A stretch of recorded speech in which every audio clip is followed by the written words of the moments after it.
Moment here.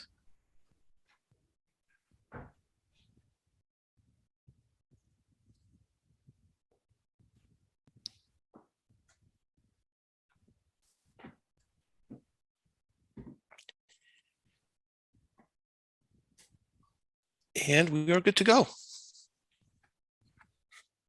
Good evening, everyone, and welcome to tonight's meeting of the Newark Board of Education. It's Tuesday, January 18th, 7:02 approximately. I'm Colin Huston, Board Chair, joined by, at my count, 5 other board members. I'm going to start tonight with our Pledge of Allegiance. Take it away.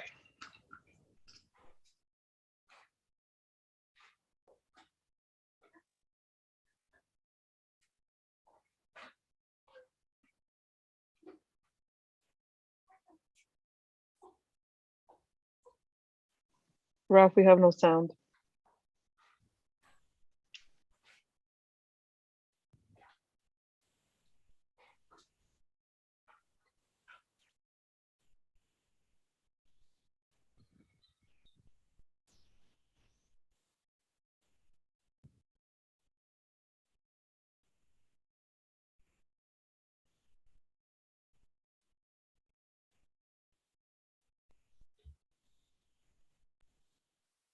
I pledge allegiance to the flag of the United States of America and to the republic for which it stands, one nation, under God, indivisible, with liberty and justice for all.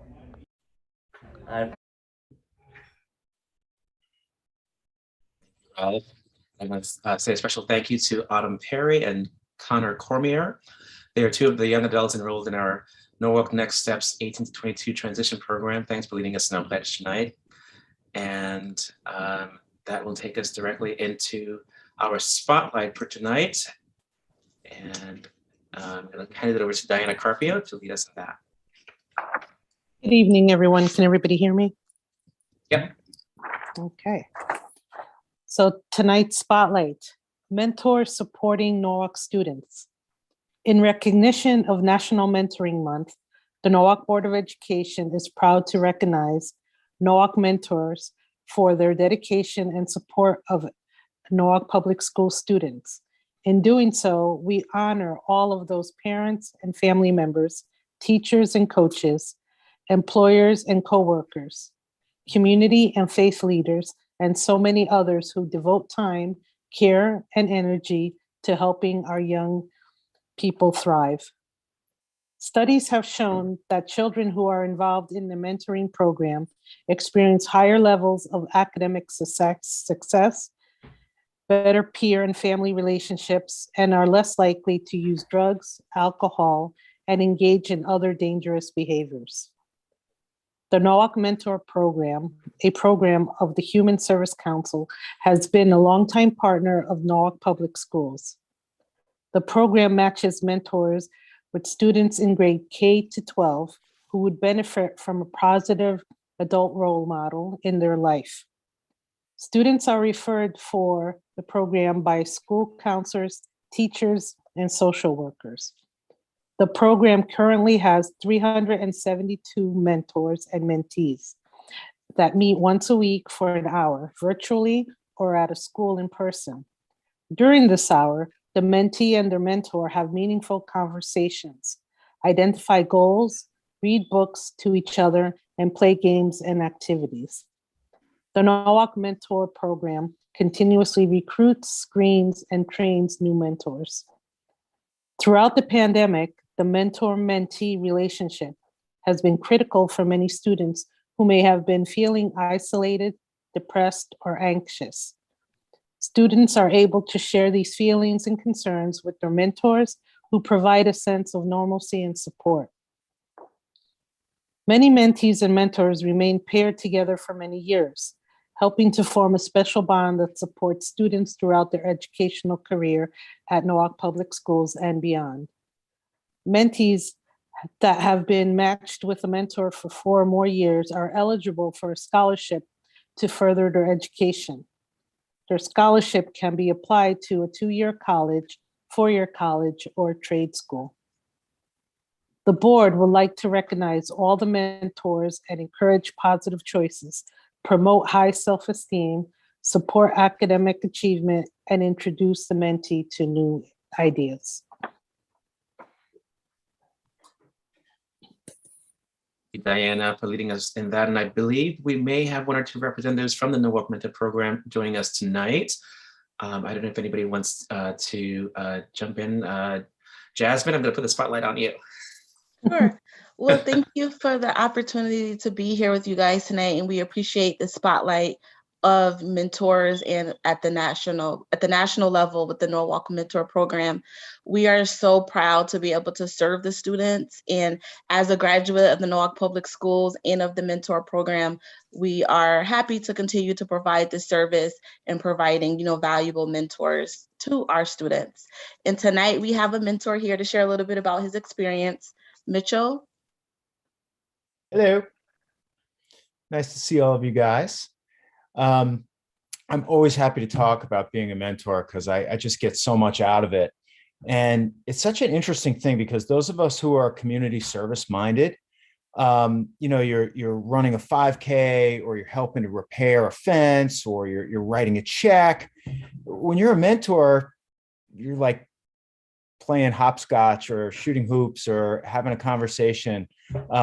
It's really actually great fun. And the difference that you make in this young person's life is so palpable and so visible. It's really a magic thing because I look forward to it every week. I've been doing it for so many years. And I got to tell you, it's never been as it's running like a top since Jasmine's been running it. She's phenomenal, 372 mentors, and she's just getting started. The things she's doing with the program are absolutely amazing. So that's my little shtick. Happy to answer any questions about it, but any of you who are not mentors, sign up to do it. It's great, and get your friends to do it too. Thank you. Thank you. Thank you. Pleasure. Mitchell, thank you, Jasmine. What a testament to what a fantastic program. It's an honor to spotlight the Norwalk Mentor Program tonight. On behalf of the board, we want to say that we're proud and grateful for the work that you're doing and continue to do in our community and our schools. This is a great way to start off the meeting tonight. And Alan, can I say one more thing? oh, of course. As a parent, I just wanted to say that these mentor programs, watching them grow and through the years and seeing all the children that it has helped tremendously. And I wanted to say thank you for everyone that has been, stepped up to be that positive role model for a child. And yes, like Mitchell said, definitely, if you can sign up and if you want to, do a positive thing, especially now during this pandemic for children, this is a great way to help. Thank you. 100%. And you can learn to play hopscotch. So Yeah, I don't know where that came from. I don't think I've ever played hopscotch, but I'm sure that someone has done it. I could still do it. there you go. Fantastic. Absolutely. We honor the work and the service that you all are doing. And thank you for being here tonight. And we're going to move right along to the next item on the agenda, which is for public comment. We appreciate everyone joining us in tonight's virtual setting as we continue to do what's safest for our community. Is there anyone here, Ralph, who is looking to make a public comment? Yes, I believe we have one hand raised, and that's Joseph Gendrico. Let me unmute him real quick. Hang on a second, Joe.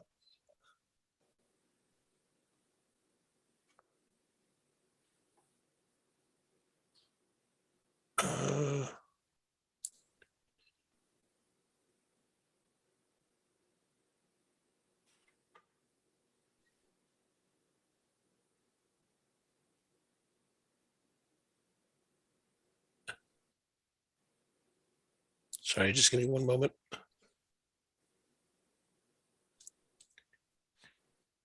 So it's something with your account again. I'm going to, in order for Joe to speak, I'm going to promote him to panelist and I'll bring him back. So.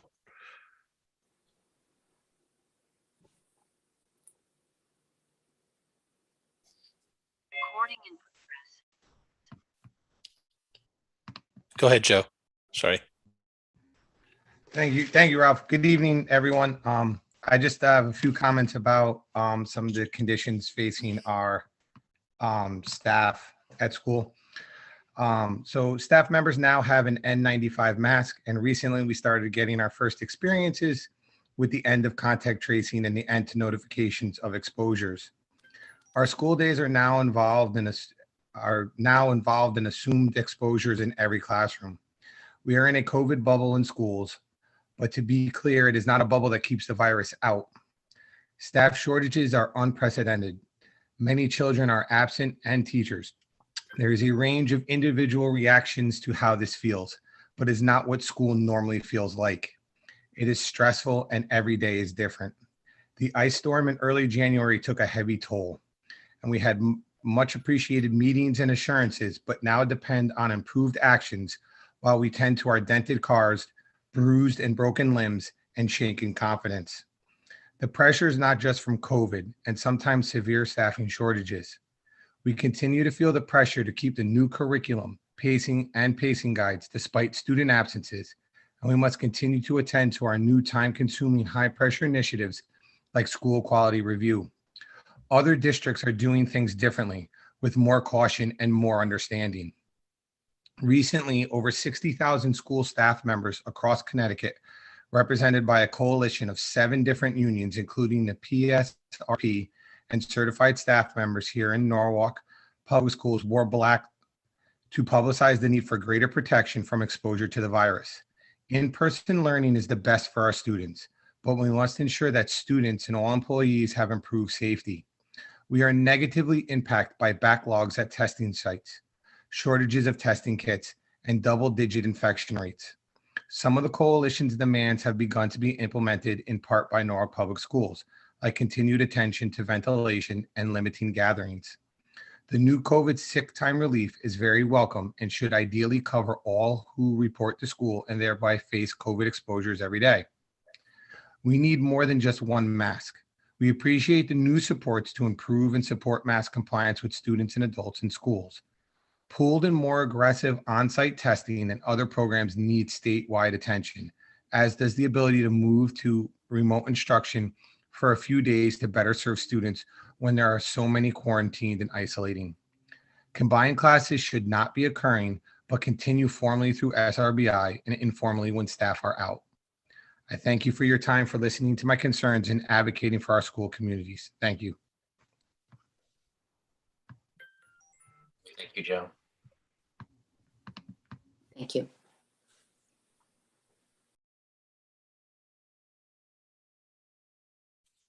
Any other hands, Ralph, for public comment?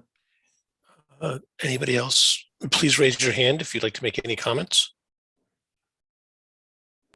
Colin, there was We're good. someone who had sent an email that was to go into public comments. I don't know what the procedure is for that. I don't think that she went through the Zoom portal, but I know that she had sent an email, so I don't know how that's to be handled. So please advise. We do continue to accept public comments that will be added to the public records that are emailed to the Board of Ed comments email. And that one that came in earlier from Sharon Benante will be added to our public record.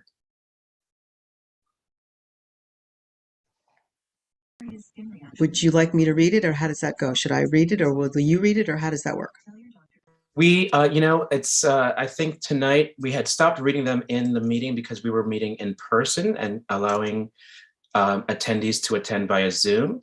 And as always, members of the public, if they wish to have their statements read, are welcome to attend either in person or on Zoom and offer their public comments.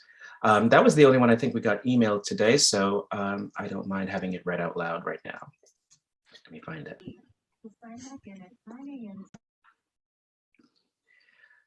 This comment is from Sharon Benante, who writes, "Good evening, Dr. Estrella and Board of Ed members. My name is Sharon Benante. I'm the mother of an elementary school student who is currently on homebound due to lack of extra COVID mitigation in our schools during this highly contagious wave. As we enter budget season, I would like to ask if NPS is fully prepared for the next wave of COVID. Are there financial resources allocated to allowing us to keep our most vulnerable kids and teachers with health disabilities in school safely during the next wave of COVID? Are you investing in strategies or a model to get kids with health disabilities back into schools safely and to get them back on track?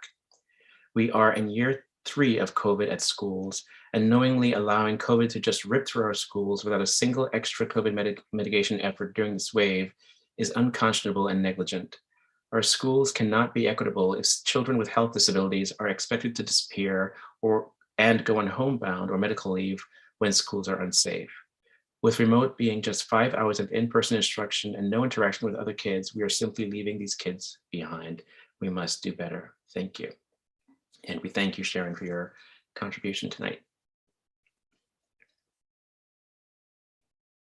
And I think that's it for public comment, unless there's anybody other hands raised. I don't see any. Seeing none, we'll go into the next section of tonight's agenda, which is the superintendent's report. And I'm happy to hand it over to Dr. Estrella. Good evening, everyone. Thank you, Chairman Hostin. So we have a number of things to present to the board and the public at large. As we continue to immerse ourselves in the budget conversations, one of the things that we want to highlight is our math, reading, writing improvement teachers, so supports and benefits that they have yielded for our students, particularly in the midst of the pandemic. And we're hoping that they will continue to provide this service because it will be services that we will continue to need beyond the scope of the pandemic, particularly as a result of the learning loss that has happened and the amount of work that we will need to do in order to continue to effectively support our students to excel and address areas of concern in an efficient and strategic way. But also tying this to our SRBI structure and ensuring that as we identify students with particular needs, that we're consistently identifying those areas of concern and effectively supporting students through that process. Last year, during my listening and learning tour, one of the things that I learned from many of our parents was the need for there to be supports in place so that students were not identified as needing additional services at the later portion of their K-12 experience. And if there was actually a disability, that it would be identified early on. Because we didn't have these interventionists or specialists, most of the time, some of these challenges were not seen until later in the child's education. And one of our goals through this process is really to identify areas of concern and provide the suitable support so that students can excel and continue in the general education environment, and where necessary, receive additional scaffolds through specialized services if needed. So I'm going to turn it over now to Mr. Rob Pennington, who has brought together an array of different educators throughout our district to speak to the amazing work that's happening as a result of the resources that were put in place through ESSER dollars to bring to each school one reading and writing improvement specialist, as well as one in mathematics, and speak to the work that has been done. Mr. Pennington. Thank you, Dr. Estrella. So we have been working diligently this year to build out our SRBI system. And I am going to introduce everyone to Dr. Debbie Perry, who is our education administrator for SRBI. And we have improvement teachers and students here to talk about some of the work that has been happening in our schools. So Dr. Perry. Thank you, Mr. Pennington, Dr. Estrella, and Board of Education members for having us here tonight. My name is Dr. Debbie Perry, and I'm the Educational Administrator for Scientific Research-Based Intervention. I was briefly able to review the district vision for SRBI at the previous board workshop. Tonight, we will be highlighting improvement teachers, students, and SRBI in schools. We have been busy with many initiatives and have several new opportunities. Our vision is to support the lowest 25th percentile of the school population in small groups through instructional focuses of reading, writing, or math. We have had amazing opportunities of building this system out for all elementary and middle school students in the district. Daily, all students receive intervention or enrichment for 30 minutes. I'm going to turn this over to the middle school math improvement teacher, Patrick, at Ponus Ridge to speak more in depth about SRBI. Good evening, everybody. Thank you for having me. My name is Patrick Walsh. I am the math improvement teacher over at Ponus Ridge STEAM Academy. And I just wanted to speak briefly to everybody a little bit about how we're collecting data to drive our instruction. So I teach grades 6 to 8, and we are using a program called Bridges, which is a vetted program intended to bolster procedural fluency and to help students improve their problem-solving skills, utilizing several different strategies, use of manipulatives, games. The program truly is student-centered, and the kids really like the activities that they're engaged in. So embedded within the Bridges program is a progress monitoring tool that is administered every 5 lessons. So at Ponus, we're identifying students based on several data points. So the first one that really jumps out is the NWEA standard measure. While not the only measure we use, it is a critical one in helping us identify students who may require additional supports in their program. But in addition to the NWEA score, I'm also looking into classroom teacher recommendation. I went ahead and put together a progress monitoring form at the beginning of the year that documents the teacher's observations of the student in the classroom, formative and summative assessment data, anecdotal observations, and otherwise. One of the things I put in there was to have the teachers demonstrate what tier 1 strategies are they using that are not proven to have helped the student better access their program of study.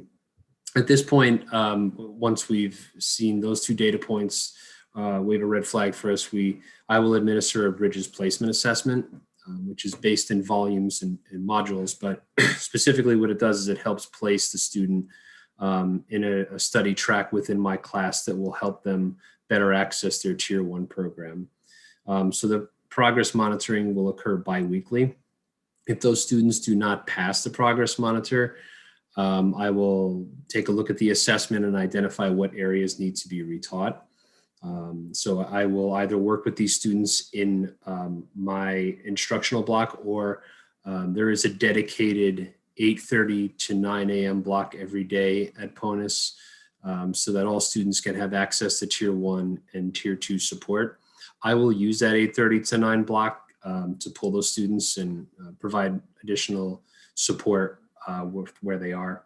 And in closing, the data is really driving the students program.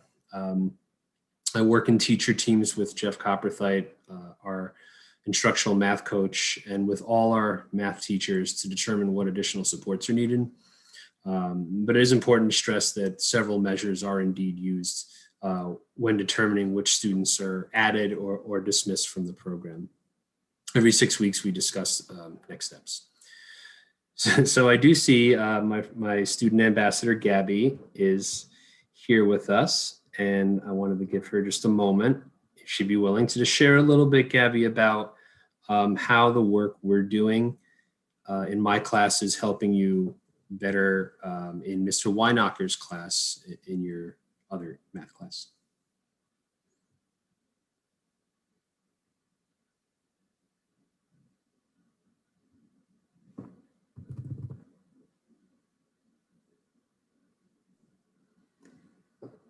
Hey, Gabby, I'm not sure your audio is working. Can you check?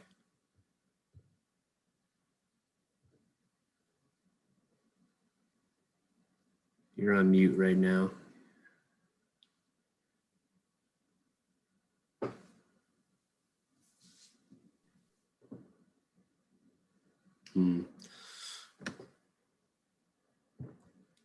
Audio is not working. Are they able to type into the chat box if the audio is not working.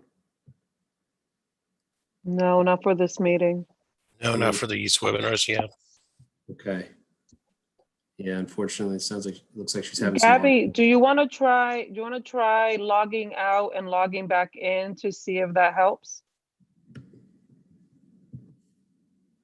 Thanks, Gabby. Try that. In the event she's not able to share, I did have a chance to sit down and talk with her, and she wanted to share that what's helping her the most right now in her 7th grade class, they're working on area and circumference of circles in their current unit of study, and the work that we're doing in bridges specific to the calculation piece, specific to the 1 and 2 step word problems. She said that she's feeling like she's becoming more accurate with her calculations, and she's not needing to depend as much on a calculator or otherwise. She's developing different strategies with the work that we're doing that helps her better able to focus on the problem solving aspect and not having to dedicate as much cognition to, calculating within 100. So in the event she's not able to get back on or her audio doesn't work, she did share that with me and she wanted to share that with us.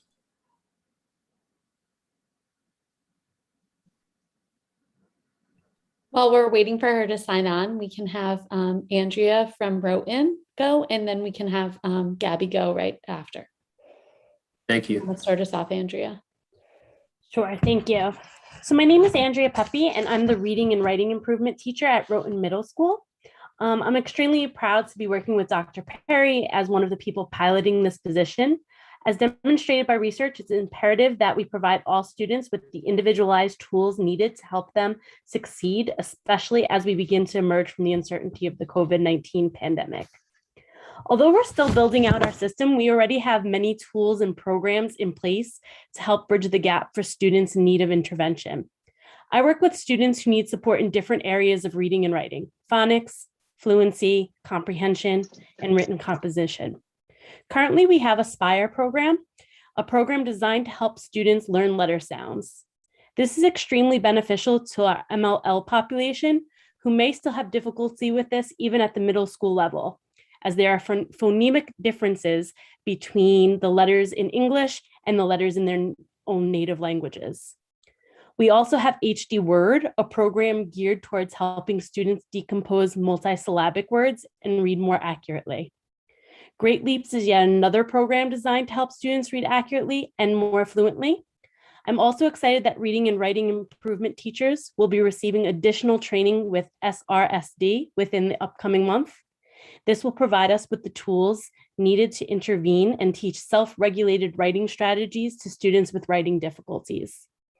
We are beginning to see the positive impacts of these programs on our students. Students often tell me how the extra support has helped them in their classrooms. It has given them the confidence to participate more in ELA and other subject areas. I would love the opportunity to continue to support students in this manner for the long term. I'm going to look and see. I thought my student Sebastian had signed on and wanted to say something. Sebastian, are you here?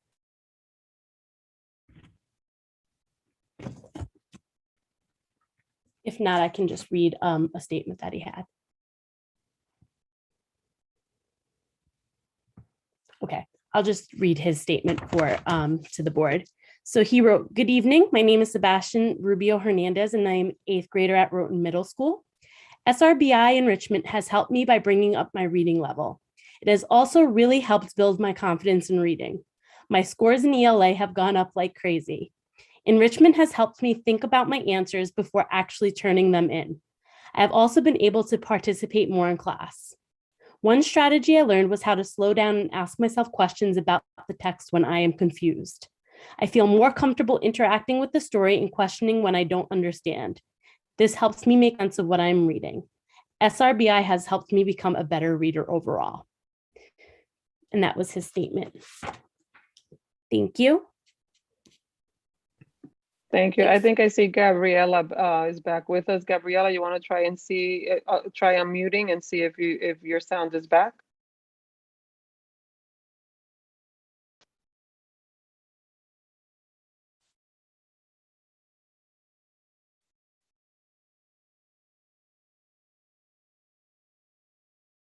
You're still muted.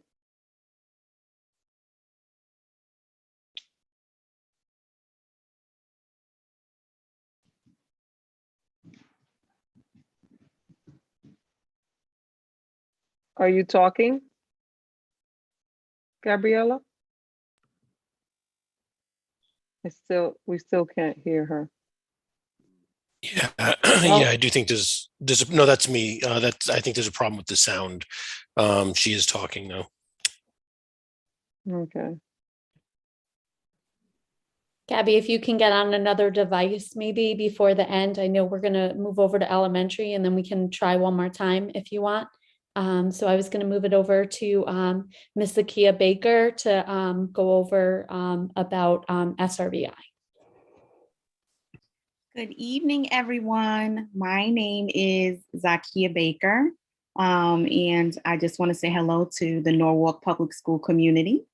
I am the proud principal of Kendall College and Career Academy, and one of the things that we focus on at Kendall as educators, we focus on working collectively to ensure that all of our scholars can shine bright. And I say that all of the time, shine bright. A major component of empowering our future-ready students is to execute a tiered approach to instruction that includes aligned supports to provide the necessary interventions.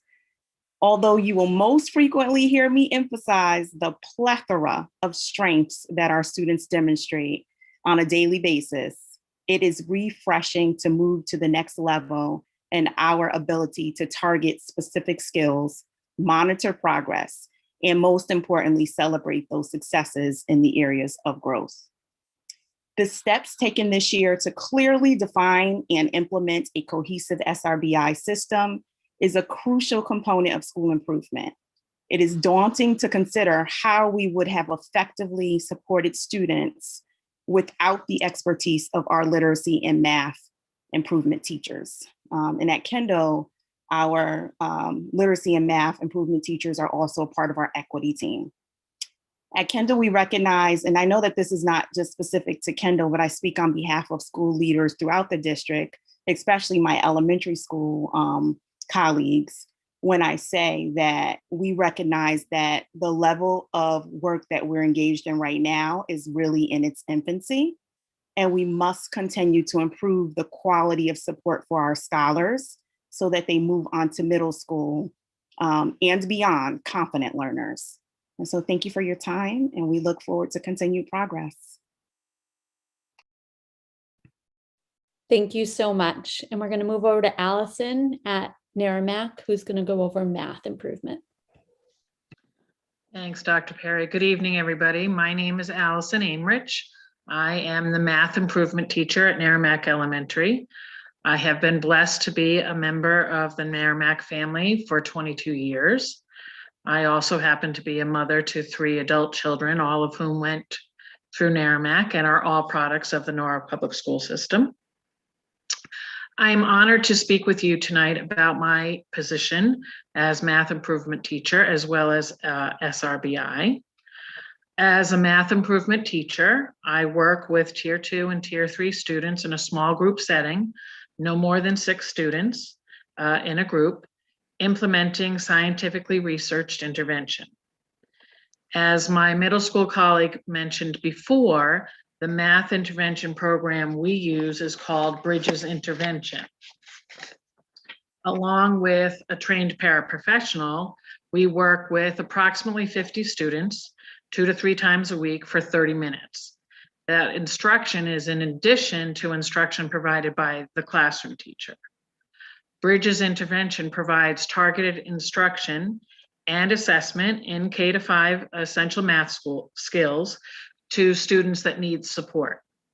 After 4 consecutive lessons, interventionists then progress monitor students to determine the direction of the students' intervention plans. Bridges really does complement our Tier 1 math resource, which is illustrative math, in that students explore math concepts concretely first. Then students work with visual representations of the concept. And then finally, students work with math concepts, abstractly assigning symbolic language to demonstrate their mathematical understanding. So during that 30-minute SRBI block, classroom teachers are also providing intervention or enrichment. At Naramik, we call that time math on the move, or during literacy time, it's reading on the run. And these groups meet on alternating days. Students could stay with their classroom teacher or may work with another classroom teacher on their grade level, participating in lessons based on their needs. The addition of improvement teachers in our schools greatly benefits our students.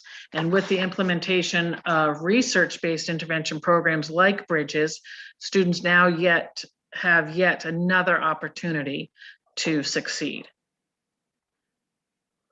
Thank you for your time. We anticipated our student Fiona Morales to talk about enrichment, and I don't know, Ralph, if Fiona is here.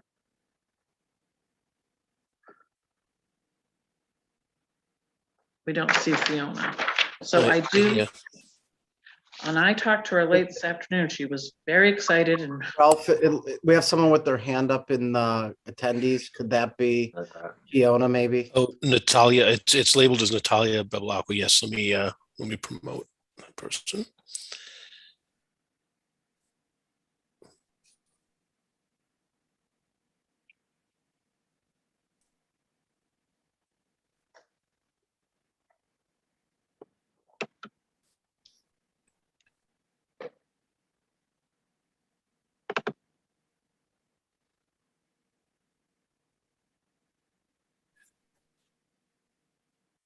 Oh, the person declined to be promoted to a panelist. Let me just see if that. Try one more time. Oh, she's coming on. There she is.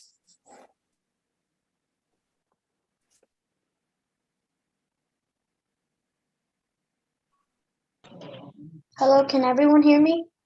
yay, there she is. Hi, Fiona. Hi.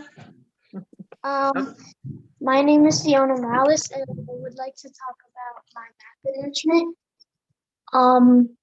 I like the enrichment period at Naramik because I can learn about math and reading. This enrichment is fun for me because I can learn things I don't get to learn in class. For example, in my math enrichment class, I like to play the 24 game. This game helps me be fluent with math in many different ways, especially division. The point of this game is to get the number 24 using addition, subtraction, multiplication, or division. There are 4 numbers on a card, and you have to use all 4 numbers and be the first person to get to 24. I like that you have to use all 4 numbers because it makes you think harder, and because some numbers are hard to divide. There is another version of the 24 game that includes fractions. This game is more complicated, but I'm getting better at it.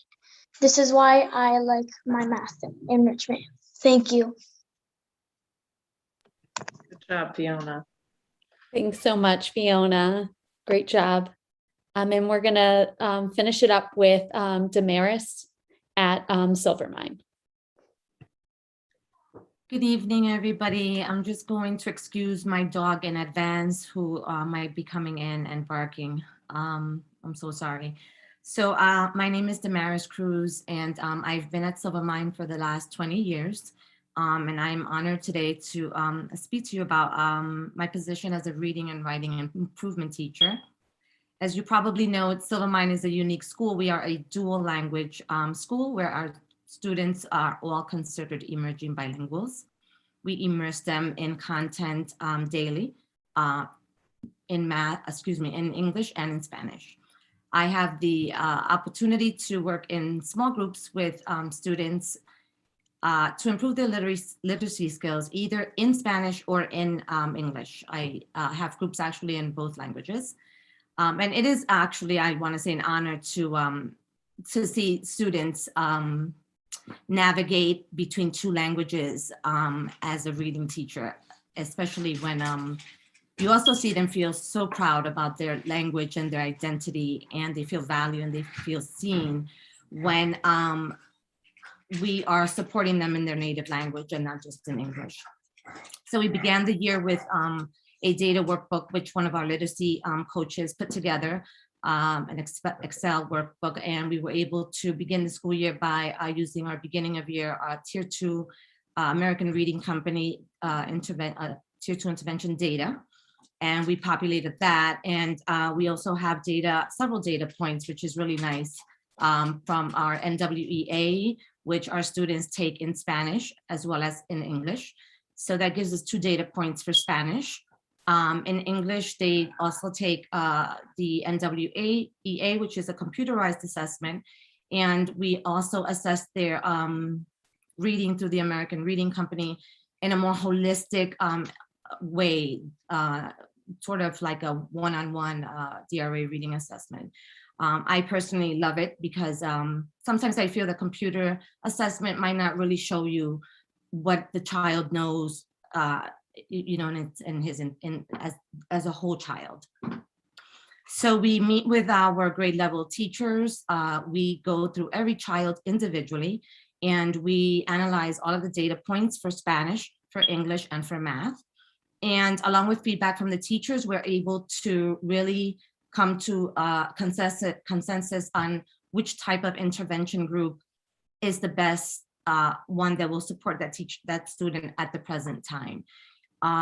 So we are fortunate to offer our students either an intervention group to improve their reading skills in Spanish or in English, and also their math skills. We also use ECRI, and also are implementing many of the supports that Alison mentioned, or Andrea mentioned, like SPIRE and HD and Great Leaps. So we meet every 6 weeks, and we go over data, and these groups are very fluid. Our students will move in and out of groups. Another thing that I do like about the American Reading Company is we don't have a beginning of year, middle of year, end of year. We assess them as we feel they are ready to level up. Just today, I leveled up someone, a young 4th grader in Spanish, and I got to tell you, he was so proud. And just to see the 2 levels, to see some kids be at the same level in both languages is truly an honor, or to see their English and then their Spanish creeping up, or vice versa. And they're very proud, like I said. So they have specific power goals. We hold them very responsible for that. When we talk about high quality instruction and excellence, we expect them to know their power goal. We expect them to know what they're working on. And again, those change actually more often than every 6 weeks, those power goals. As they master those, they change. And as I said before, when they show us that they're ready to level up, we level them up. So again, it's the triangulation of data between Spanish and English and the use of multiple data points that is really helping us to group students as best as we can to support them.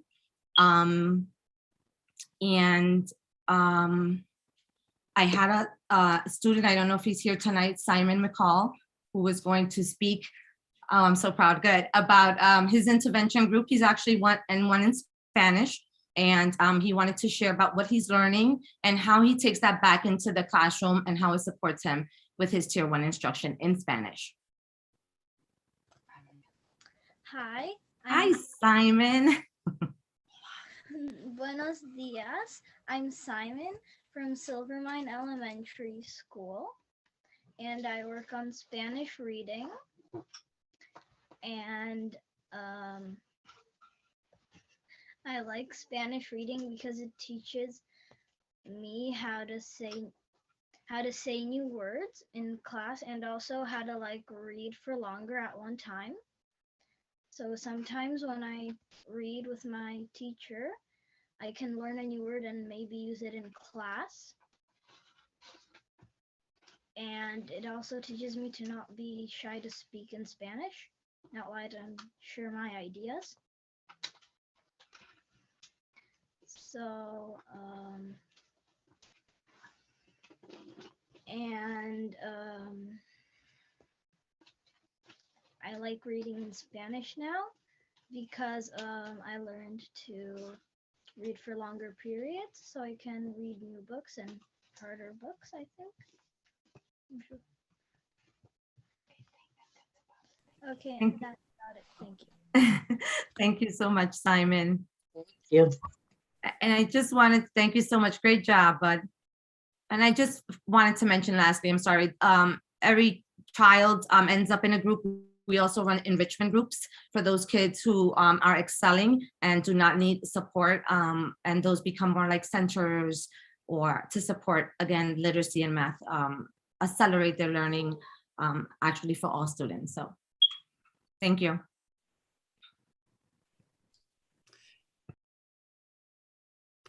Well, that is our presentation around SRBI. As you can see, a part of our goal is really to build a systematic approach across the district so that our students are getting intervention, enrichment at all of our buildings. And Dr. Perry has done a great job rolling this out this year, and we will continue to grow as we go throughout the year. Thank you, Mr. Pennington, for the presentation. I'm going to open it up for questions from the board in terms of the program itself. One of the things that I want to highlight, and I think Principal Baker said it best, that this work is in its development, particularly because we have diverse student needs across the district, and our schools have different needs that are not being fully addressed just by having one interventionist in reading and in math.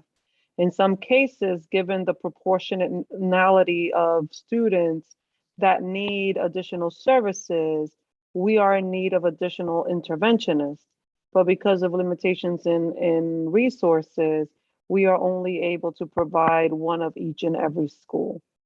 And when you look at schools like Kendall and Jefferson, for instance, as well as Brookside, who have a large high needs population, in the best scenario, you would have a number of interventionists providing services because of the volume of students that need the intervention.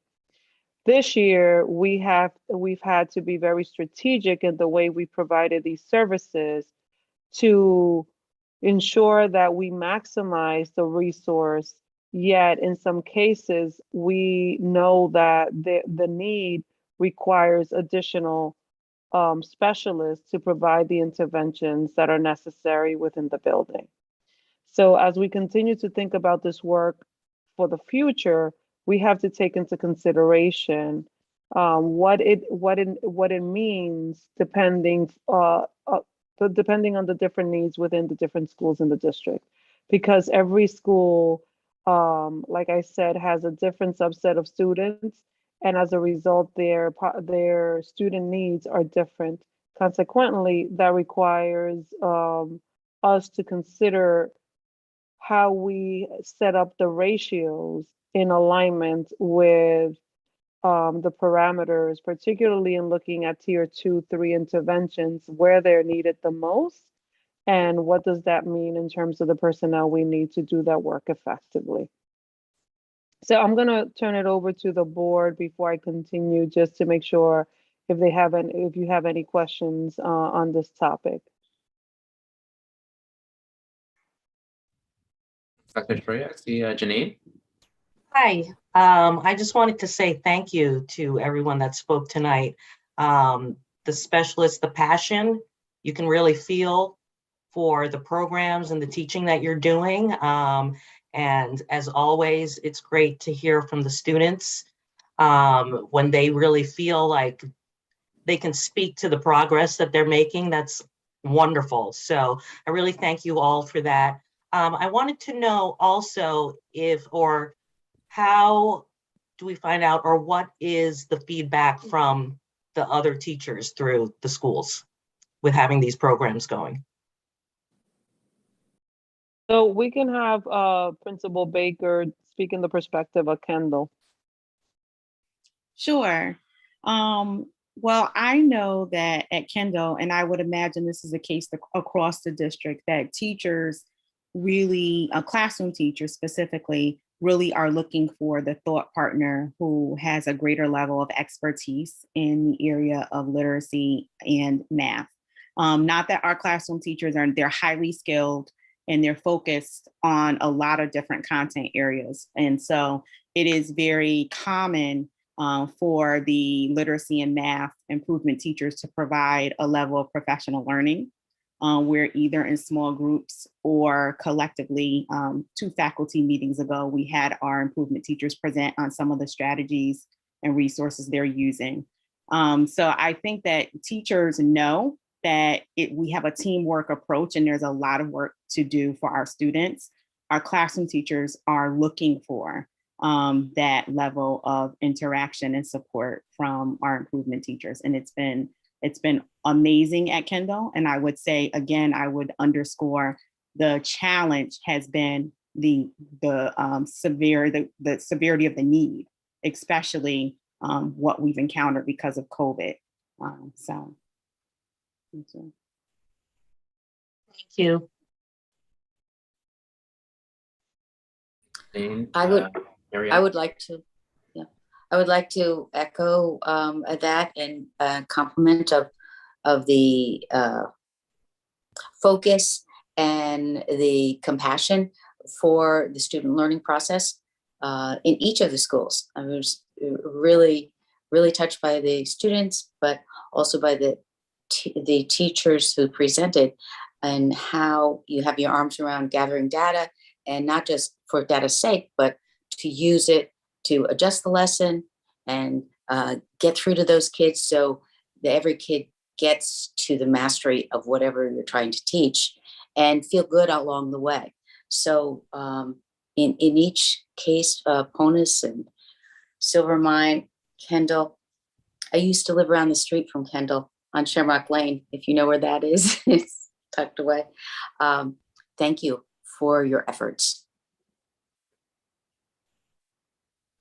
Mary Ellen, Sherry? My question is, was there an initiative like this before, or is this something new? Is this a new program? Or was there something like it years ago and I just don't know about it? There was, in the past, I know that they were doing Read Run 80 as a tool to provide some level of SRBI intervention. Okay. This is different and new in the sense that we're bringing in specialists to provide the service, particularly because we know that in order for this work to be done well, we need to have professionals that have the expertise to really diagnose reading challenges and really provide supports in those areas in ways in which sometimes our general educators might not be able to, or might need the guidance of a specialist to support. So do the classroom teachers identify the students for the program? Is that how that works? The classroom teacher would make the referral? Or how does that work? Each of our buildings has an SRBI team that would be going through a process, and they would be analyzing multiple data points to determine our groupings and how we can best support our students. Okay. Thank you. I have one more question on this, if I might be allowed. As we're looking forward to next year, if we had an ideal world, would we have twice as many or 3 times as many SRBI instructors? What are we looking for? It's the infancy. What are we looking for in the future? So one of the things that we're looking at currently is, given the number of students that might fall in the bottom third, how many interventionists would they need to have a proportion that would allow for all students within that tier to be effectively served? So we can, at our next board meeting, we can follow up on that piece because there's data that we're currently collecting to further present to the board in detail by school. What is the proportionate number relative to the overall district need? And what would that constitute in terms of specialists by school throughout the district?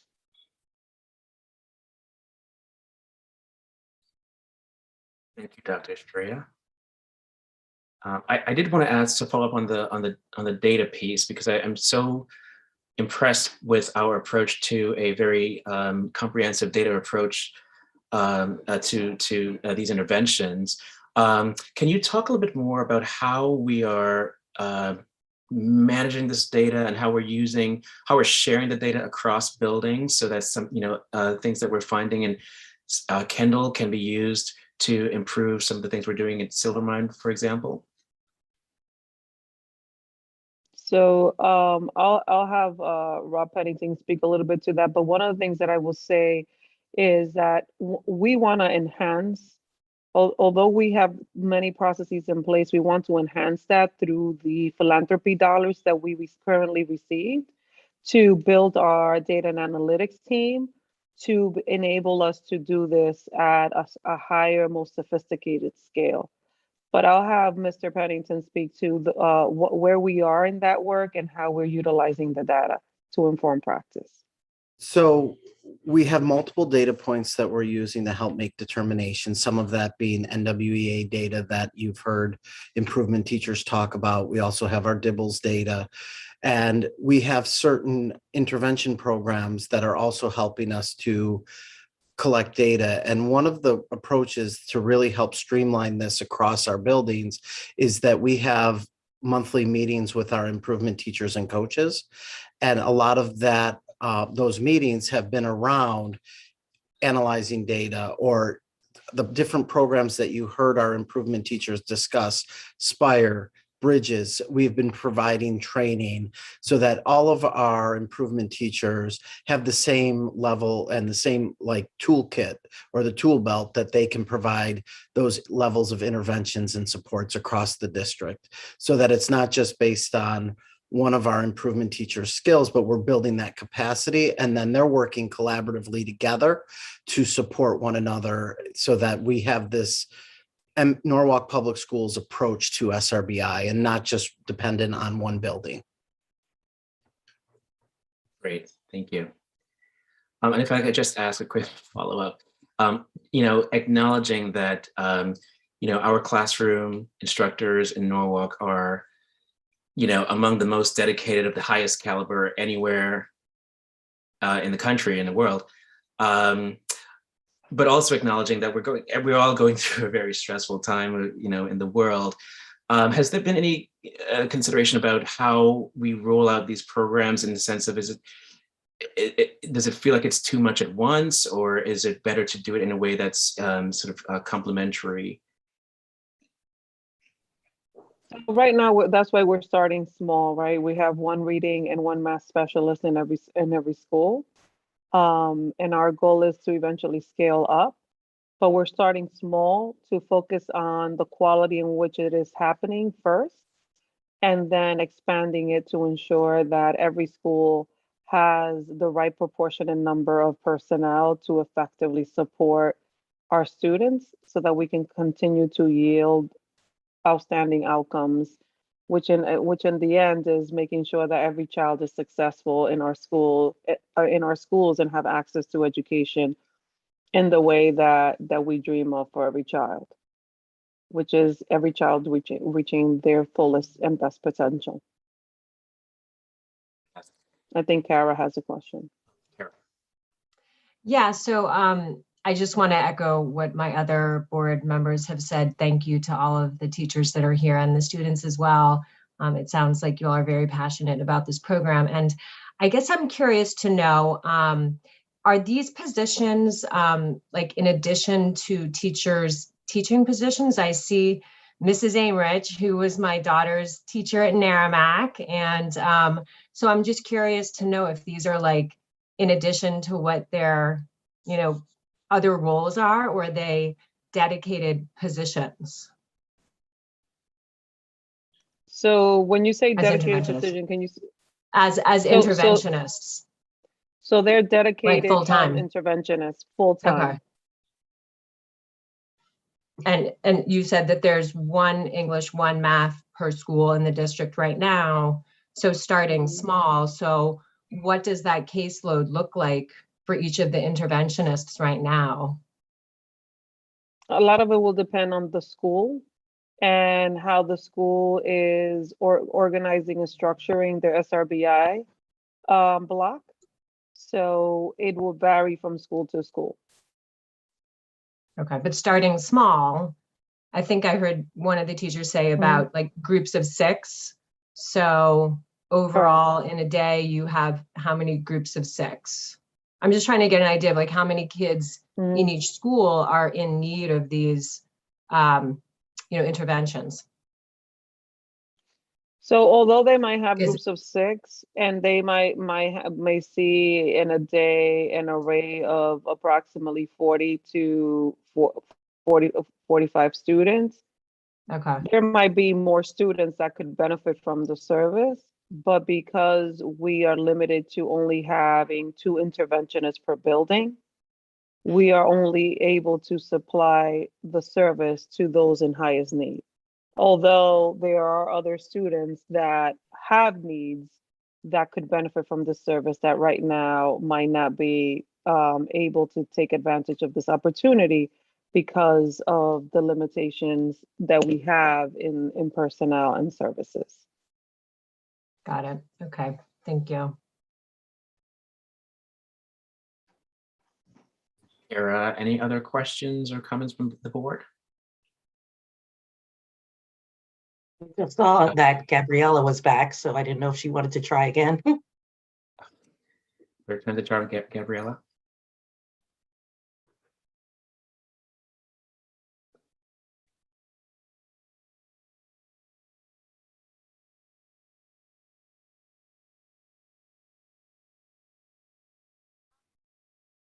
We're having the same issue again. I don't do know wanna- if she can call the teacher and the teacher can place her on speaker so we could hear her. That is possible too. Maybe calling her on the phone. We reach out to the parent now and see if we can do that. Okay. We'll keep trying. Either way, I also want to echo the thanks and shout out to Gabriella, to Fiona, Sebastian, and Simon. You all did a marvelous job tonight. Thank you, and we're very proud of you.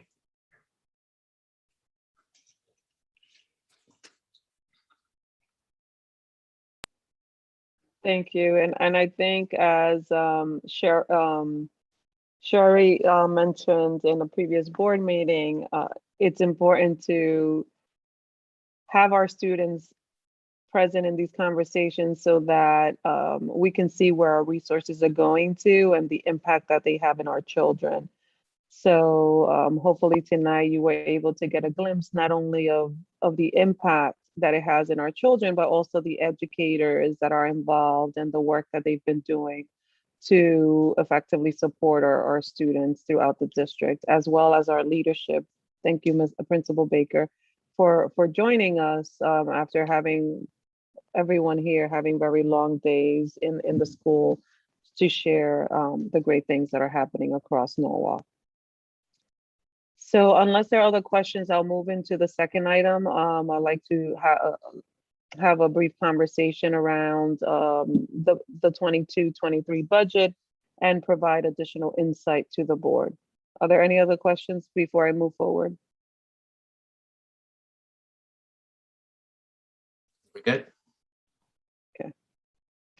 So as we continue our budget conversations around the 22-23 process, I think it's important to speak to in greater detail the ESSER dollars and why it's important to kind of level set things this year, because there were many things that we hoped to do with ESSER funds that last year we were not able to.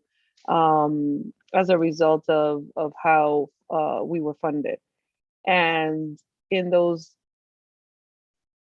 that process, we had gone through an extensive analysis of where we had gaps and how we, if we had the resources, could potentially create one-time learning opportunities. Well, not learning opportunities in per se, but one-time expenditures that would provide 2 to 3 years of learning opportunities for our students.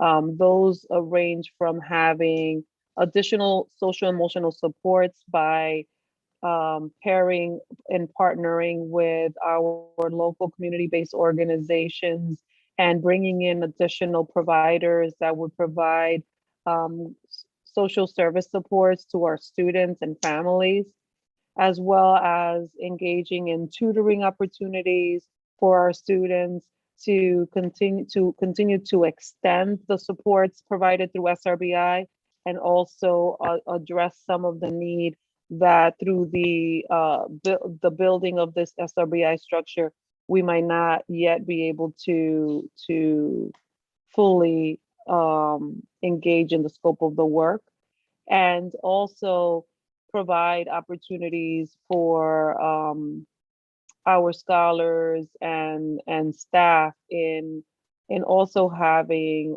other professional learning opportunities to enhance their capacity and skills in order to do the work most effectively. So I'm going to turn it over to Mr. Lundasmani, who will speak to some of these points. And I'm going to ask any of the cabinet members to also chime in the conversation where appropriate. Is it okay Thank you. if Looks I have Patrick Gabby and speak after Gabriella you? may be ready to go. Say that again? I said it looks like Patrick and Gabriella are set up for their So comments. she's here. So, Thank you. All right, Gabby, go ahead. Okay. The work I do in Mr. Walsh's class helps me focus on multiplication and division. My math teacher, Mr. Weinacher, taught us about the area of a circle. Because of the work I do in Mr. Walsh's class, I can easily calculate the numbers inside.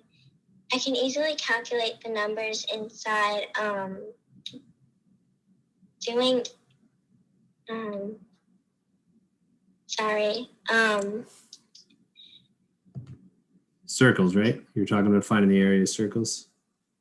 Yeah. I can do mental math, and I find that very easy, and I am grateful that Mr. Walsh helped me understand that more, because I know more factors and I can do more problems inside my mind. I feel great about what I'm learning and what I'm understanding, and because of that help, I can achieve more and just learn more stuff. Nice, Gabby. We finally made it happen. You're getting a rounding applause. Thank you, Gabby. thank you, Gabby. And now Thank you, after that Gabby. Thank you, wonderful Patrick. presentation. Thank you. That is a tough act to follow, but I will try. So Ralph, I'm going to try and share my screen. Hopefully it works for me. And let's see.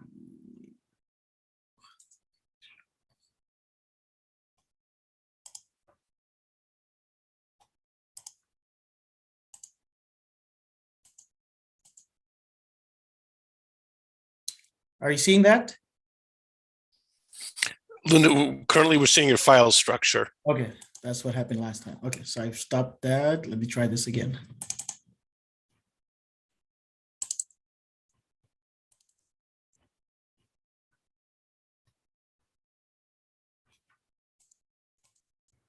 You still seeing the file structure? No, you're good now. Thank you. I am good? Yes, yes. Oh, okay, good. So just to continue where Dr. Estrella left off on this presentation, as a way of just providing updates on where we are with the budget. I will get back to this slide, but I kind of wanted to walk through the steps and the next series of discussions we're having. So we did present the Board of Ed approved budget to the city finance officer last week, and we had about a 2-hour conversation with them. We went over the operating budget and the line items, including the presentation that you saw back in January. And we had the discussions of the various drivers of the budget, which we will kind of go into detail right now. But the slide that you have in front of you is a summary of the highlights of FY23 budget. The next steps: on the 7th of February, the city CFO will present his recommended budget to the Board of Estimates and Taxation. And the next day, that recommended budget will go to the Common Council. At that point, we will get a first indication. As you know, the budget has various steps. We'll get a first indication of what the next step would be in regard to our budget. And then there'll be a series of public hearings that will be held by the Common Council Finance Committee.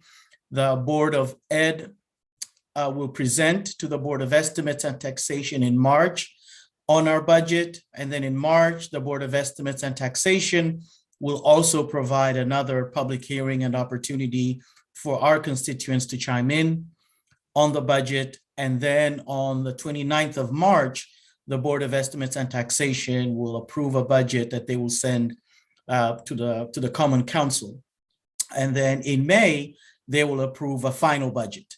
And then at that point, once that final budget is approved, depending on what that number is, then the superintendent and myself will sit together with cabinet and leaders within the school district to kind of reconcile the budget, what we were asking for, what we got, and how we could make those numbers work out. So that's kind of the next series of steps in relation to the budget. What we wanted to have a discussion with you tonight, and we did have some initial discussions last week with the academic leadership team on the cabinet, and these conversations are ongoing, is the discussion on the $7.7 million, which was the initial 50% ESSER funding that we have been using to supplant Board of Ed operating budget. As you know, the ESSER funds were not intended to be supplanting on the operating budget, and therefore, when we did that, there's obviously an opportunity cost. There were things that we did not do because we applied these funds to the operating budget.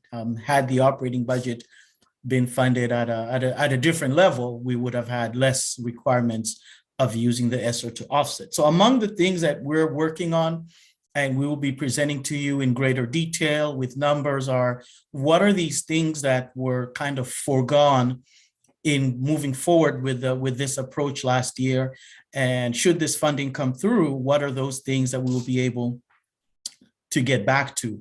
And I think the presentation that we just had is a good intro to this discussion, because you've definitely heard some of the great work that's happening at the schools, specifically in related to SRBI, and there are many other things that are happening, but these are all things that we could definitely enhance should there be some additional funding allocated towards the ESSER dollar. So among the things that we're discussing, and some of these are across the districts, there are opportunity for software upgrades. There were some things that Ralph kind of gave up because these dollars were reallocated, but there's some software and patching services that could have been done. I think last year there was an estimate of almost $380,000 for this process. And Ralph, feel free to chime in on this, but those are some examples.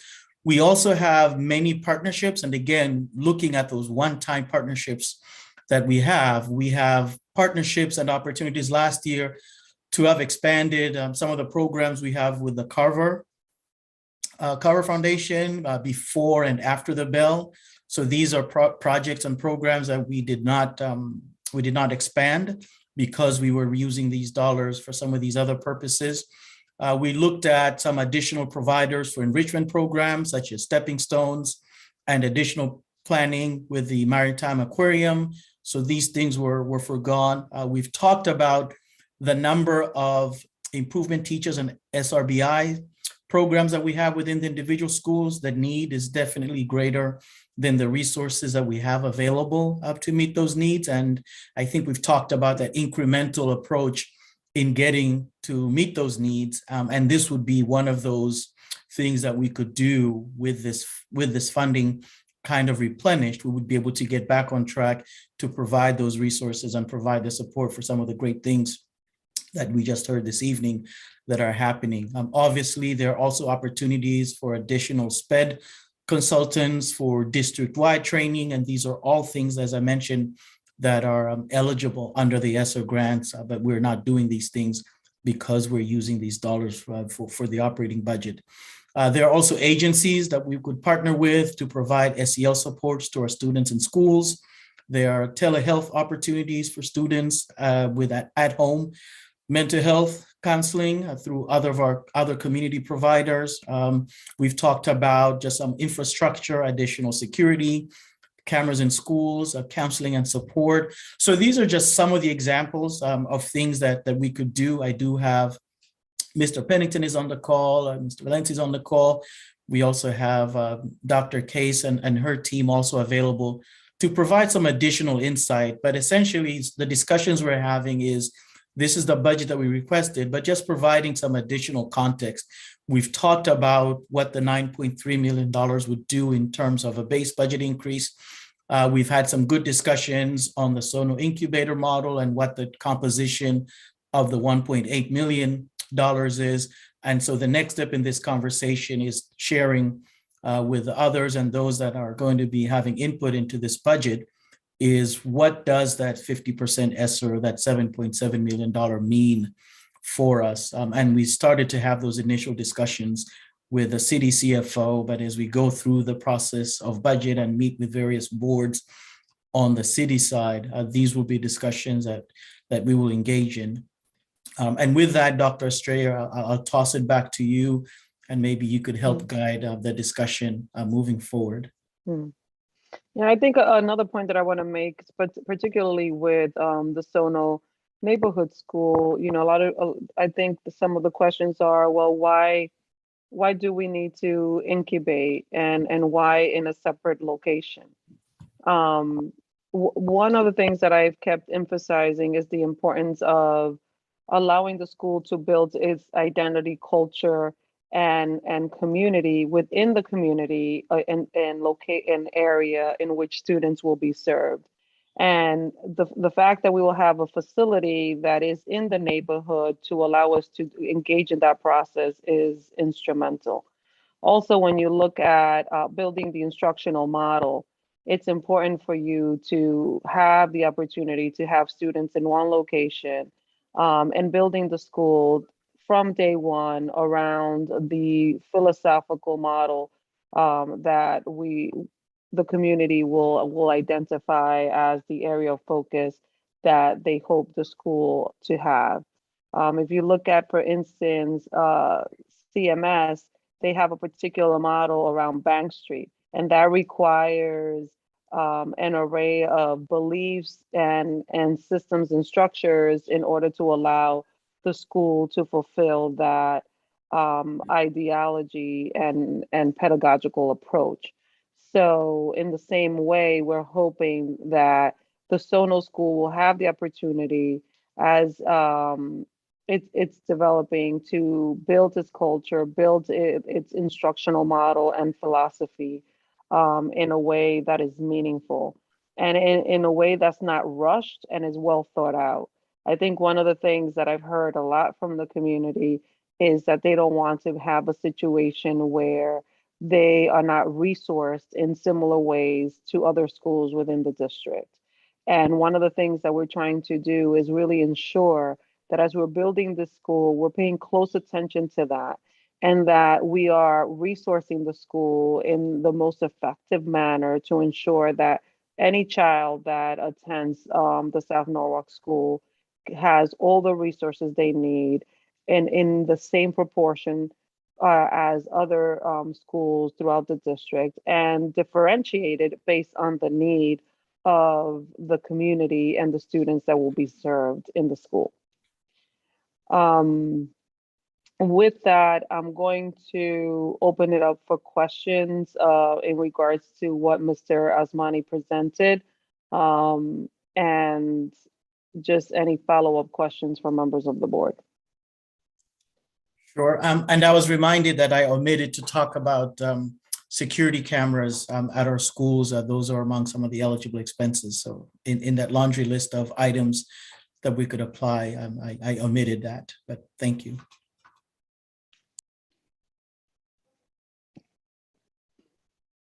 Thank you to Mr. Asmani and Dr. Estrella for this added context as we continue to have our conversation about the board budget for the 22-23 school year. It's a lot to take in, and I know that we're eager to continue to have this conversation with our community members. I'm going to open it up to my board colleagues to see if anybody has any questions or comments. Sherry? Thank you, Alex, for clarifying the South Norwalk school model. I've had conversations with some people and that has come up. So I'm glad to hear more clarification on that. One of the things that I've heard also was the need for the Welcome Center. My understanding is that the Welcome Center will be providing services in addition to what NPS is doing with the city, with the social service office that the city, that Lamont Daniels manages. And so the question was, why aren't we collaborating more with that office? But again, my understanding is that the purpose of the Welcome Center is to really assist families with actually navigating the school system, which is something in addition to what the city would be providing. And my understanding is also that there may be some staff from NPS that would be located in that new spot. Is that correct? Correct. So we have an array. So transportation, the multilingual learner office, which is focused around the registration of new arrivals to the district. We also will have providers that support the students with specialized needs and their registration processes. We will also have other providers that are community-based organizations throughout the district in a rotating cycle. We're in the process of also potentially housing a clinic on site to support with the physical mandates that students have to comply with upon registration. We are working with Lamont Daniels department with particularly the youth services component. That is an element of the work that we're doing in partnership, but it is not the overarching focus of the Welcome Center. The Family Center. The overall focus of the Family Center is to bring an array of services, like you articulated, to ensure that families understand the resources available for them in the school system, and also to assist and facilitate the navigation of it, but also supporting them in acquiring services that might extend beyond the schools and require the need of additional tentacles into the community to provide support. We will also be engaging in the school choice process through the Family Center as well, which will become really robust, particularly if we transition into middle and high school choice as a district-wide initiative as well. Thank you. Any other comments or questions? Mary Ellen? Yes. I do appreciate the laying out exactly of what it was last year and this year and where we're going. My question is on the incubator school, though, and not financial, but as CMS has Bank Street, does the Sono School have one particular thought? are they just looking at multiple ideas? I had heard, I saw some things in the paper, but I'm just asking you, what are they planning as their structure, their backbone? So we haven't identified a theme or focus for the school yet.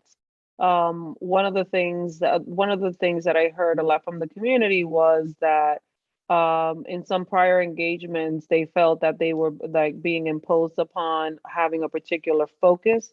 So once we get closer to confirming that things are moving forward for the June 30 application deadline, then we will convene members of the community that, particularly those families that have children that will be attending the school, to get a sense of what are some of the hopes and dreams that they have for the school, and what are some of the instructional models that they would hope to see.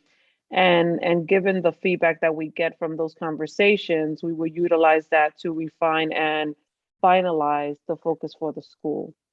Originally, at one point, there was conversation about the school having an IB focus, but under the IB process, it requires a school to be in existence for 4 years before you can get an IB that like you can even initiate an application. So we would be, once we have a better sense of how things are progressing for the June 30th application, then we will initiate those conversations. Our goal is that at some point in the spring, we would identify a leader that will help coordinate and further plan out the work of building the school and working with the community to define the focus. Okay, in that regard, I mean, it wouldn't be off the table to think of something like Bank Street, which is such a gold standard of achievement, and to do it even in a different way. But just wondering, that might be thought of too. That's a possibility. That's a possibility. It would depend on what the community sees as a desired focus.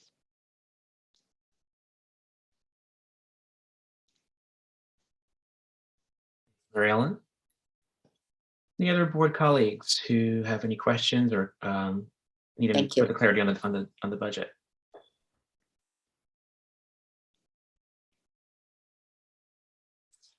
Okay, I think we're good. I just wanted to just note for the public record, first of all, I appreciate the efforts of Dr. Estrella, Linda Osmani, and the entire team of shepherding us through this process. The process continues. It's a very multi-step process, as Linda went through.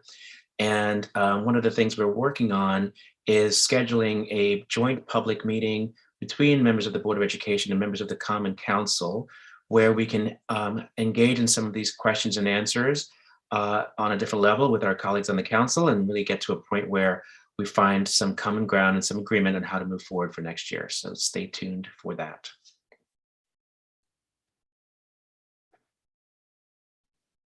Thank you.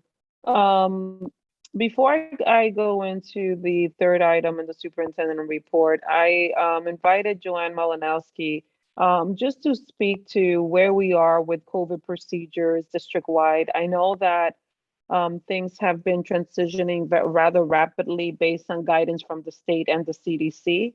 So I thought it would be helpful for her to provide an update on where we are with procedures district-wide, and what these changes mean for the overall process within the district. So Ms. Malinowski, I'll turn it over to you. Unless Thank Sandra, you want to start. Good. Thank you, Dr. Estrella. Good evening, NPS. As you know, we rolled out a different process this week. It started actually on Monday. I worked the weekend on Saturday, so I can tell you that we actually had 79 cases on Saturday that I picked up from the Department of Public Health that were positive in our schools. However, out of those cases that I investigated, I actually had 26 new cases. Some of them were already done in the schools because our parents call our school nurses and let them know that their kids were positive. That's so important because sometimes we don't get that information unless it comes later with the Department of Public Health. They're always a day or 2 days behind. This morning, we had 33 cases that had to be investigated. So as you can see, we're starting to have a downturn. On the 17th, there were 22 cases in total that needed to be investigated, and there were 10 cases that were ours. So this is really showing that we are trending downward. When you look at the NorwalkCT.org, which is our health department, they have statistics that come out every Thursday. And it looks like this on their website. I don't know if you can see that, but it has all the data that you need on here. And it says our positivity rate as of last Thursday, January 13th, was 36.3%. So when you think about having a positivity rate of 36.3%, you wonder why Dr. Estrella, the health department, Dr. Weinberger, myself, and my department looked at trying to keep people safe in the beginning of the school year on January 3rd, when we came back from break, by having a 10-day quarantine period. You know, the Department of Public Health gives you guidelines at the state level and the CDC level, but people forget to look at the positivity rate. And when you have a high positivity rate, you want to take a few more measures to make sure that things are trending downward and you're keeping people safe. So that's why it was 10 days. So we reevaluated that. And Dr. Estrella, Dr. Weinberger, DPH, because we were starting to trend downward, which is very important, we started the 5-day isolation period for positive cases versus 10 days. I mean, this can really have kids coming back to school so much sooner. And when I had these 79 cases on Saturday, what I did was I looked at the cases that came in, say, January 11th, because those kids that were positive would not be able to come back to school until January 21st. So I tried to reach out to all of those parents to try and clarify that those kids could actually come back on January 18th. So those kids were in school today versus having them be out. We're trying to keep our kids in school because there's nothing like having our wonderful teachers and our support staff face-to-face versus remote learning. When they're face-to-face with their teacher, they're engaged in the classroom and they have social interactions with other kids. So we have different guidelines. Everything that I'm telling you is posted on our website. It's explained very, very succinctly. Missy Eratopoulos is our COVID nurse that does this all the time. And positive cases, everybody says, but my kid is vaccinated and they're positive. It doesn't matter. If you're positive, you are positive, whether you're vaccinated or unvaccinated. That's the key. You have COVID and you can spread COVID when you're positive. So for those 5 days, and it starts from the date of the symptom onset, or if a student is asymptomatic, it's the date that the test was collected. This is what you have to think about, not the date you got the result, but the date it was collected. So our kids that are positive can return on day 6, much better than coming back on day 11, okay? If they have symptoms that have improved and they're fever-free for 24 hours without the use of any fever-reducing medication. Household quarantine, which is really where a lot of our transmission happens. Somebody in the household gets COVID. As a result of that, you have to go to Plan B, which means the student that's unvaccinated or partially vaccinated and was exposed at home, they'll need to quarantine for 5 days. If somebody's fully vaccinated in the house, they don't have to quarantine. That's why getting vaccinated is one of the #1 things you can do to either try and stop COVID-19, have the symptoms be a little bit more mild. Having COVID-19 myself, which I'm sharing with you over the Christmas holiday, I'm fully vaccinated. And my symptoms were very, very mild. And I also had cancer and radiation treatments. So I think that's probably why I may have got COVID. But my husband and my daughter are fully vaccinated, boosted. I isolated as I should have for 10 days during that time. And no one ever got it in my household. They were fine. Their PCR test, they kept testing and testing, and everything was normal. So, you know, some people do get breakthrough cases. Most people do not, okay? So the household quarantine is a little bit more complex if you have one person that's positive. Say mom is positive, right? And then you have a baby or a toddler. That child cannot isolate away from his mom who's positive. So that is going to change the whole quarantine date. So for our elementary schools and kindergarten, those kids really cannot stay away from their parents. A high school kid, probably they can go to a different room. It just depends on the household, okay? The key thing with all of this is mask wearing. From day 6 to day 10, it's imperative, as well as all of our other mitigating measures, but like social distancing, hand washing. It's easier, and it keeps the aerosol. Everything is aerosol. And Joe Gianderco had said that the masks, they all got one mask, teachers. Well, we just had the masks delivered. Those are not N95 masks that nurses wear. Believe me, if you ever wore an N95 mask, you could probably wear it for maybe 15, 20 minutes, unless you're used to wearing something like that. What we gave out, what the state gave to us, was NIOSH N95 masks, which do provide a lot more protection than just a surgical mask. You can also take a surgical mask, take 2 of them, that would give you more protection. This is for your comfort level. You can also add a coffee filter to cut it out and put that inside of it, so it keeps the inside of it cleaner. We do have plenty of masks, which I did ask, if you need it, you can ask your nurse and they can tell us, or either the principal can let us know. We do have plenty of masks for our staff. You just have to ask. The other thing is our test kits. We have lots and lots and lots of test kits. What we're doing with them, the nurses have them in their buildings, in their offices, and we're still following Addendum 5, which is by the Department of Public Health and the Connecticut State Department of Education. Instead of keeping children out of school for 10 days, we now have kids, they can test. If we have a kid that comes into our offices as the nurse and they have a headache, a stomach ache, they're coughing, they're sneezing, we have to call the parent.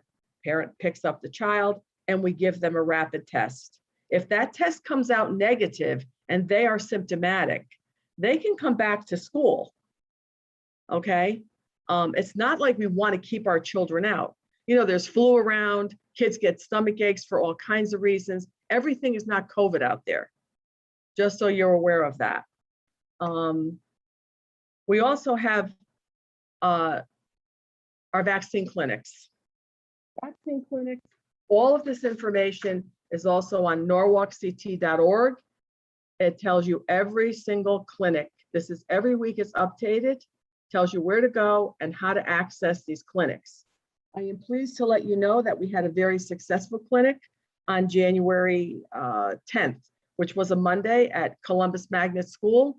We had 125 students that came, and it was actually supposed to go until 8 o'clock, and it lasted until 9 because they had a large amount of kids and parents that came, and they couldn't have it go any longer than that because it was getting very late. Don't forget, when you give that vaccine, we have to have someone observe those children to make sure they don't have a reaction. So that's another 15, 20 minutes at least. So we are going to have another clinic at Naramik. This is hot off the press. We just did that today. January 25th for our 5 to 11-year-olds, 5 to 11-year-olds, 3:30 to 8:30. And then the second dose will be February 15th. We're having a vaccine clinic. That's through Griffin Hospital. That's our partner through the state. We have Norwalk Community Health Center. That has been fabulous. They have been working with us since April, doing our 12 to 18-year-olds. And every Thursday, we have a clinic, this Thursday, actually, at West Rocks Middle School. And that's going to be from 12 to 2, I believe. And that's during the school day. Parents can access a consent. It's a first dose clinic. And then 3 weeks later, we'll have our second dose clinic. But it's open to all children. You don't have to go to West Rocks. If you have a student that's at Roton and they decide, I really want to get this vaccine, the parent can drive them there, complete the paperwork for Norwalk Community Health Center, and they can get their vaccine there. All they need is their vaccine card if it's a second dose. And the parent, we would have to call the parent and make sure that they actually sign the paperwork, because they're not accompanying the child normally, unless they drive them there. There's testing every Wednesday by Progressive Diagnostics. Parents would have to sign up their unvaccinated students. Now we're hoping that they're going to open it up to vaccinated students as well. So every Wednesday you can get a test if you want your child to have a test on a Wednesday, whether vaccinated or unvaccinated. You just have to complete the permissions. It's pretty robust. I'm hoping right now that, and I really don't want to speak too soon, but I'm hoping that our trends are going down. We're hoping that in March, things will be a whole lot better. And February, I'm hoping it's going to go down as well. It's a good thing, because even our nationwide, I think it was 1 million people were infected nationwide the other day. As of this morning, there were 744,000 nationwide. So it looks as though Omicron is going down, the trending, and hopefully that will be a plus. We also have data for our vaccinations, our vaccine summary. This is done by our health department at norwalkct.org. They get it for the state. So we're lagging somewhat in the 5 to 11-year-olds. We have 39% in our state. Same thing with the 12 to 15-year-olds, 76%, and the 16 to 24-year-olds is 80%. So the older kids are definitely getting vaccinated. So we have to really work on those 5 to 11-year-olds. This is also something that Brenda Wilcox-Williams and her team put on our site that talks about the new guidelines, and it's everything you wanted to know about COVID. So I had a lot of nice conversations with parents this weekend when I spoke to them. And so many of them returned my call on Sunday and Monday night because they had siblings, for example. Remember I said the household, one is positive, the other kids came out fully vaccinated. Mom called me last night and said, I have 3 kids that are fully vaccinated. And they also came out negative in their testing. I said, they can come to school. Come to school on Tuesday. They don't have to be out if they're fully vaccinated. And they have no symptoms. That's the key.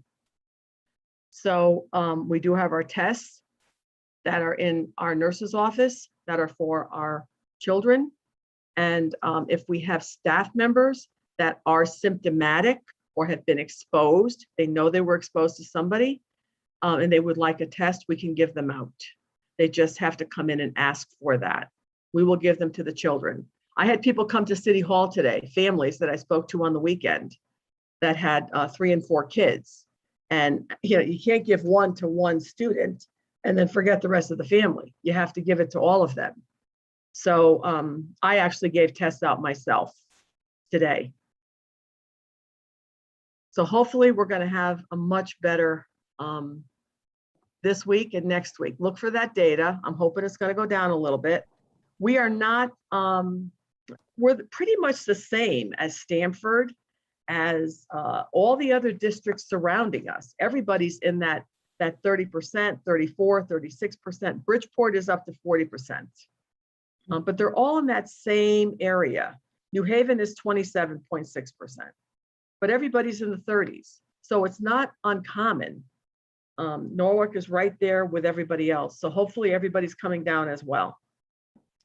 Dr. And if- Estrella, I just wanted to say that I really do want to thank Joanne and her team for getting out the test kits to all the schools and actually getting out all the masks and inventorying everything, because we are making sure that the inventories are accurate.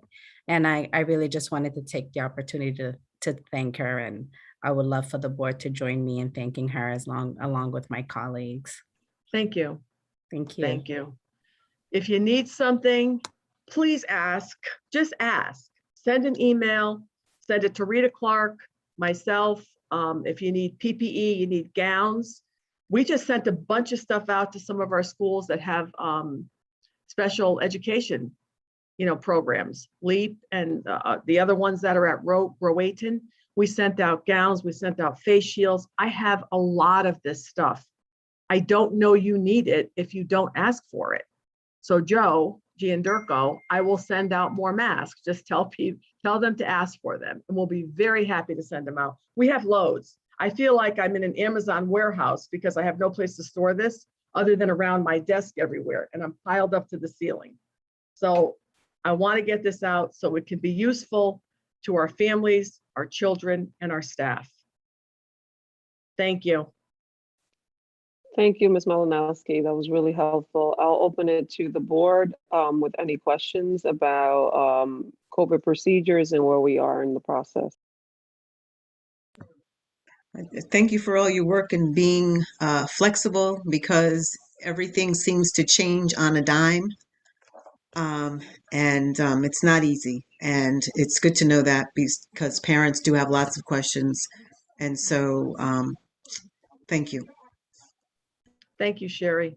It's been very challenging. The nurses have had a lot to go through in their buildings. But we pivot. We try and pivot. We're resilient. We're flexible. And that's what this is all about. We're in the middle of a pandemic.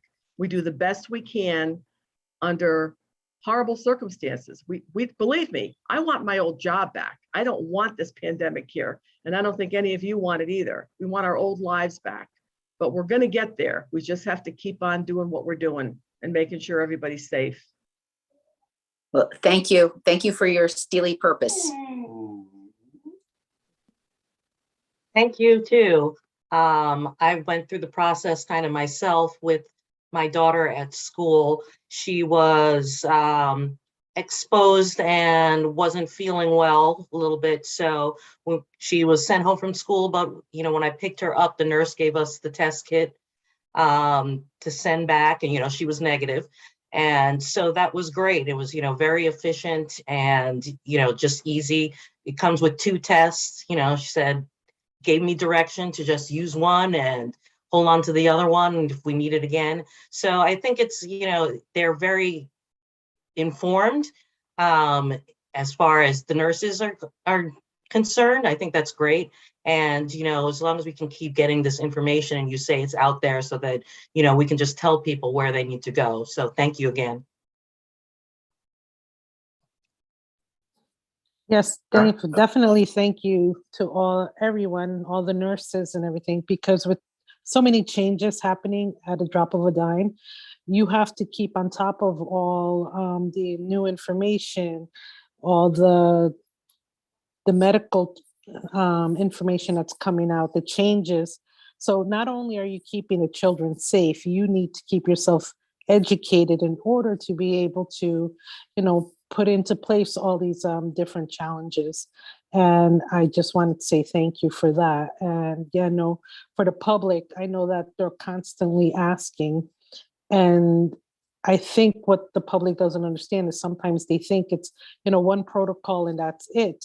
But with changing numbers and everything changing on a daily basis, protocols change all the time. And there's also, I think it's very important that people don't know that there are also the videos of updates on the Norwalk Public School website. So if you have questions, go on to the Norwalk Public School website, look at the most current video and posting. That will keep you informed, because right now with everybody moving around, pandemic, sick people, all changes, it's very hard to keep up with everything. And I know that it blows up your phone, emails, text messaging. So that is why that information is there, is to help the public and alleviate a lot of the stress that the nurses and medical personnel go through. Thank you. But just to add something, if you do have questions for parents, please call your school nurse. They have all the information in every office. Either email them or call them, and they can get back to you with an answer to your question.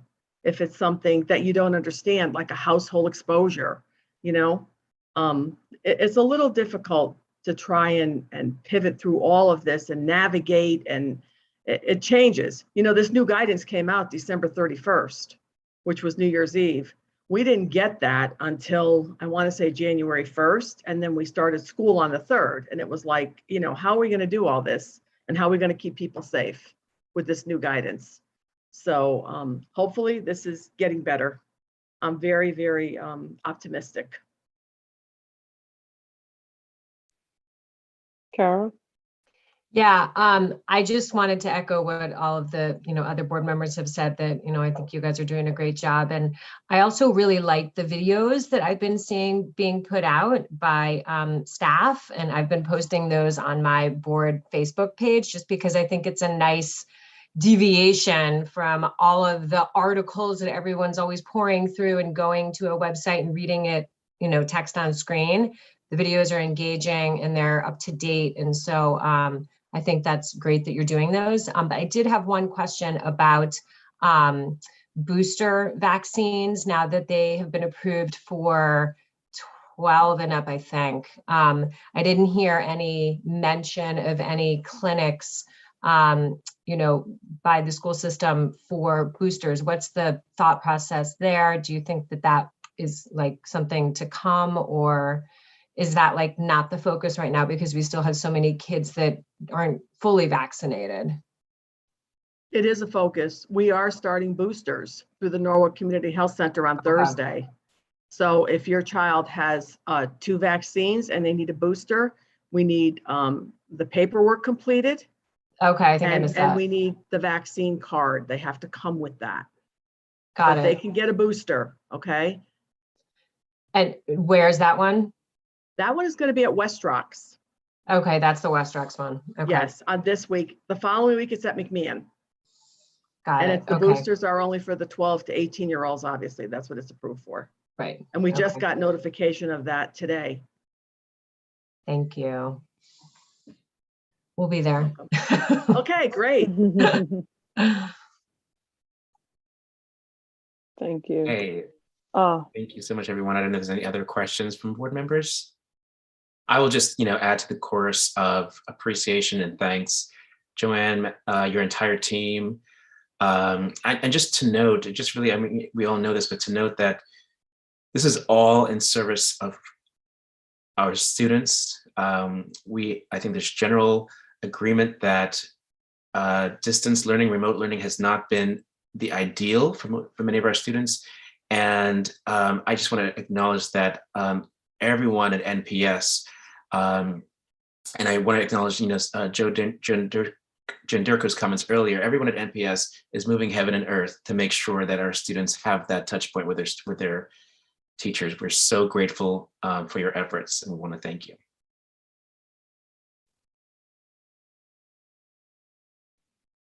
thank you.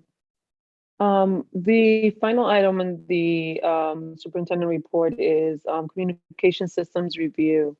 So as we continue to refine, I think COVID has taught us a lot of lessons in terms of how to most effectively communicate with our parents, community, and different constituents. And we want to continue to improve and strengthen those practices. But I think most importantly, we want to work on telling our story by, like, today was a perfect example, having our students, our staff speaking to the work that's happening within our schools and really elevating that work in a way that's meaningful. But also making sure that parents have the information that they need, like Ms. Malinowski articulated earlier, so that they know how to make the most informed decisions for their children and that they're making smart decisions, particularly when it comes to contact tracing or any COVID-related matter that may arise. Uh, Coupled with all of the educational needs and parameters that parents have to keep in mind as they continue to support their children through their educational experience. So we're looking to engage in a communication systems review and with the goals that we align a communications plan to our strategic plan, and that we continue to enhance and improve the way we're communicating with our parents and the overall community in alignment to how the communication streams have been evolving over time. And I think in the course of the past 2 years, given the way in which we have been communicating, we've learned a lot of things, and people have adapted and morphed into the utilization of different tools that will help and support them in one, acquiring information, but also build awareness in terms of resources, programs, and opportunities that will be out there for their children. So I just wanted to make the board aware that we're going to be going through this process and hoping to find the things that we're doing well, but also highlighting those things that we need to continue to strengthen to build a stronger communication stream. And I'll open it up to questions, and that would conclude my superintendent report.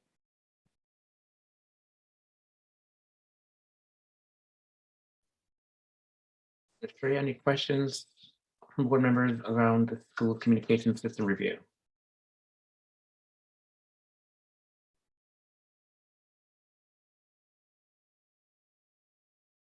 Great. I think it's something, Dr. Estrella, know that we have been speaking about for a while. I'm really pleased to see the progress we're making on it. I know some of this is exacerbated by the many fast-moving pieces that we just talked about with regard to COVID. Really appreciate all the efforts that our schools are making to keep our parents and families informed and engaged. And that, if there are no other questions, will take us to the next item on our agenda tonight, which is our consent vote. Just as a reminder, the consent vote allows us to approve the personnel changes, budget transfers, and the minutes from the last board meeting in one vote, unless any board member prefers not to. So if everyone is okay with that, I will invite a motion to approve the consent vote. Thank you, Sherelle. Seconded by Mary Ellen. Mary Ellen, thank you. And Kara. All in favor of approving the consent vote, please say aye or raise your hand. Aye. Thank you. Any abstentions? Any objections? Excellent. That's unanimous, and we can proceed now to our action items for tonight, starting with the recognition of Black History Month, which will be celebrated in February as per usual. I'm going to read the resolution and then invite the board to make it official with a vote. The resolution states, the Norwalk Board of Education is proud to recognize Black History Month at Norwalk Public Schools. Throughout the month, members of our community, schools, educators, and students are encouraged to honor the accomplishments of Black Americans and their substantial roles throughout history. In the 1920s, historian Dr. Carter G. Woodson and the organization he founded raised awareness of the contributions of Black Americans. The celebration was held in February to coincide with the birthdays of President Abraham Lincoln and abolitionist Frederick Douglass. The observance was expanded in 1976 to a month-long celebration as part of the nation's bicentennial. Since then, every US president has officially designated the month of February as Black History Month. This year's National Black History Month theme focuses on the importance of health and wellness, very topical. This theme acknowledges the legacy of not only Black scholars and medical practitioners in Western medicine, but also birth workers, doulas, midwives, naturopaths, and herbalists. Additionally, the theme seeks to highlight wellness initiatives to build hospitals, medical and nursing schools, and community clinics. Every year, NPS classrooms across the district highlight Black History Month by learning about historical figures, inventors, educators, and civil rights leaders. Educators highlight books written by Black American authors and poets, and incorporate videos and other resources into everyday lessons. Students discuss subjects such as school integration and civil rights, landmark legal decisions, and the role of Black Americans in military history. January 17th, 2022, yesterday, also marks the 27th anniversary of Dr. Martin Luther King Jr. Day, which was established to honor the life and legacy of Dr. King and to encourage all Americans to volunteer to improve their communities with a day of service. NPS students across the district will honor Dr. King's messages on fairness, justice, tolerance, and equality through discussions and celebrations of his ability to inspire action and bring about change. For example, each year, West Rock's middle school students complete various tasks in their social studies classes, culminating in an all-school day of recognition. This year, students will share their experiences with a video being put together by the broadcast journalism class. Musical selections from the West Rocks chorus, orchestra, and jazz band will also be part of the program. By declaring February Black History Month and by recognizing Dr. Martin Luther King Jr. Day, the Board of Education encourages all schools to share in activities and celebrations honoring generations of Black Americans who have positively influenced our community and country. So with that, I'd like to invite a motion to formally recognize this proclamation of Black History Month at Norwalk Public Schools. Thank you, Sherelle. Seconded. Second. Janine, thank you. All in favor of the resolution, please say aye or raise your hand. Any abstentions? Any opposed? Thank you, and want to wish everyone a fulfilling Black History Month and really encourage us all to reflect on the lessons that we can take from the past and apply to our present and our future. Our next action is a first read of Purchasing Policy 3323 with possible approval if the board is willing, if we're willing to make approve a motion tonight. I don't know if Diana or Dr. Estrella, you want to just introduce the policy? I don't have it. My phone's dead. Oh, okay. I can take this one. Okay, thank you, Linda. Sure. So we presented, and this goes back to June of last year. Tom presented this initial proposal to the Finance Committee chair, and it was a result of the 1920 audit. And one of the external auditors' comments identified the need to update the purchasing policies, both on the city side and on the Board of Ed side. And therefore, beginning summer of last year, finance staff began the process of going through the policy, making updates, and so forth. And this was presented to the policy committee last month, and it was approved and now comes to you. The highlights of this were a couple of things. One is the last time this had some major updates was back in 1995, and so it's been quite a while since we did this, and obviously the cost of services, the technology in the procurement process has changed, and therefore among the things that we were doing was providing those updates. as well. So we did change the thresholds for quotations from what was $3,500 to $10,000. So that's one of the changes that was made on here. We also raised the RFP threshold, the request for proposal threshold, from $7,500 to $20,000, just given the volume and the cost of services. At $7,500, that's a really low threshold given where the cost of services is now. And it just makes it really onerous for department managers to get things done and get things through. These thresholds are actually consistent with where the city is, our counterparts. They approved their policy with these similar thresholds, and it is consistent with what the state thresholds are. And so we bring this to you for review. As with any purchasing policy, there are some exceptions where you kind of not go through the bid process.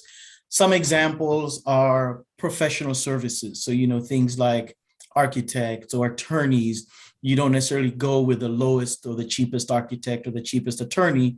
You would look at somebody that has experience in the type of architectural or legal services that you're looking for. Additionally, because of the business that we're in, we do have a number of services that are sole source services. There's only one entity that provides that specific purpose, and therefore going out for a bid in that instance would be not necessarily the best use of time because there's only one. We have, as an example, we have one financial system, Munis, by Tyler Technologies. And so once you're looking to upgrade your system, you go back to the vendor. They're the ones that provide that system. You wouldn't go to Oracle to upgrade the Munis system. And so those are some examples. And our current policy incorporates that as well. We did provide some additional detail. You'll see in the version that you have. The initial policy we had was 1 page. This policy also includes guidelines included within the policy. That was a recommendation of the auditors, and it is consistent with how the state wants it. As recipient of federal dollars, we were also required to adopt this. As you know, we're receiving ESSER dollars and some other dollars that have come down, and therefore there is a structure and a format that is required as recipients of those dollars, and therefore this policy meets those series of criteria. And again, this is really the heavy lifting that was done by my predecessor and his staff. It just happened to be one of those things that hadn't quite got through the finish line. So I'm just bearing all of his heavy work at this point. I do have Karen Barton, our purchase coordinator here in finance, who was also extremely influential in putting this together and researching all of the work that went into this, together with Brenda Williams, who was also part of the group that brought this to the policy committee. So Karen, I believe you're on. If you wanted to add anything, maybe what I missed on the policy, and then we'll open it up for any questions or specific issues you have with the policy. I think you did a good job, Lunda. The only thing that I would mention here, and we spoke with the policy committee on this also, is most of what's included in the federal requirements and that we have to explicitly now include in our policy are just generally good business practices that we currently follow. So, different pieces like conflict of interest, we're very well aware of that. We have included non-collusive bid statements in our RFPs for years now. We do value engineering. We're already doing probably about 95% of what's included in this policy.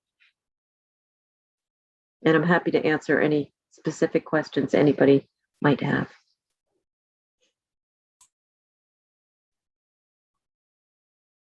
Thank you so much. Open it up to my colleagues on the board. Any questions, comments, discussion on this policy update? Sherry? Well, we have to approve it, right? I mean, it sounds like it's something that we have to do given we get federal funds and all of that. So this is a no-brainer, right? You can't not approve this, basically. Well, we right? could give back the federal funds. Yeah, well, I don't think we're not doing that. But you could also push it back to the policy if we needed another review of it. But we did go through it detailed. And so if you have any questions or concerns, it was in your packet. So that would be the other option. I looked at it pretty closely. I mean, from what I understand, it makes sense to me. I mean, you guys are the ones who did most of the heavy lifting on that, obviously. So it looks like it's something that we need to do. So Yes, I agree with that. I had a chance to look through it carefully at a couple of the meetings, and it does seem like a common sense approach. Things we're doing already that are very ethical, and then just to expand it to align ourselves perfectly with the federal expectations. So definitely let's vote for it. Yep, I think it's complete now that we have the sole source information inside. So I agree with taking a vote tonight.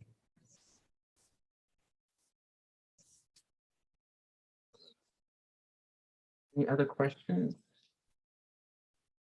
I just wanted to verify, Lunda, and you, as you mentioned, Tom Hamilton had mentioned this when it first came to the Finance Committee, that this was something that was also going to be updated on the city side, city policy. Do we know if this language is, has been already adopted across town? I'll defer to Karen, but my understanding is yes. Okay. I mean, I was just curious. Sorry, I haven't seen the final version of the cities, so I'm not certain about that. But we have been in discussion with them on this. Great. And the only reason I ask is I think it seems that it would be good to have consistency with the language across the Board of Ed and the city, just because there's so many potential overlaps in our purchasing. Well, and Colin, we actually had to use the exact language required by the feds. Got it. So it should be consistent. Thank you for clarifying that. Mm-hmm. Okay, unless there are any other questions or comments, it sounds like there may be interest in approving this updated policy tonight. If that's the case, if somebody wants to make a motion, we can take a vote. Diana Carpio, I see you're moving the adoption of this updated policy. Any seconds? Mary Ellen, I see you. Thank you. All in favor of approving this updated policy 3323, please say aye or raise your hand. Aye. Thank you. Any abstentions? Any opposed? Excellent. We'll move forward with it unanimously. Thank you to my colleagues for great questions and answers. Thank you very much. Thanks, Linda.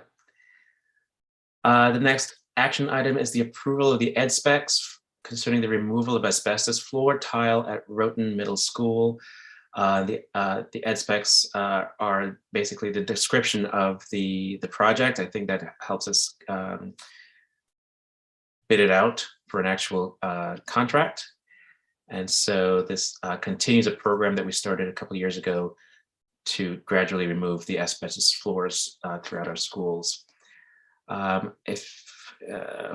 don't know if this would be Lunda, you again, who might be able to give us a little bit more background, or Sandra? We actually have Bill Hodel, who has been here since the start of the asbestos removal. So I think he would probably be most appropriate. I didn't see you, Bill. Sorry. Yes. All right. Can you hear me, Sandra? Yeah, we can. Thank you, Bill. Okay. Well, thank you. Yes. What this is a continuation of the asbestos removal program. We have done a number of schools, and the next one up is Roton. There's a lot of loose floor tile that contains asbestos that is currently taped down. And we have chosen that for our next school. The last school that was done last summer was Silvermine. While Silvermine was done all in one summer, Roton, which is larger than Silvermine, we plan to do over 2 summers. We can't get it all done in one summer. So we will be shutting Roton down for the summer of 22 and the summer of 23 to get this job done in its entirety. So this is a reimbursable project. The Office of School Construction Grants and Review will reimburse approximately 32.5% of this. As a result, it needs a ed spec drafted, which is in front of you today.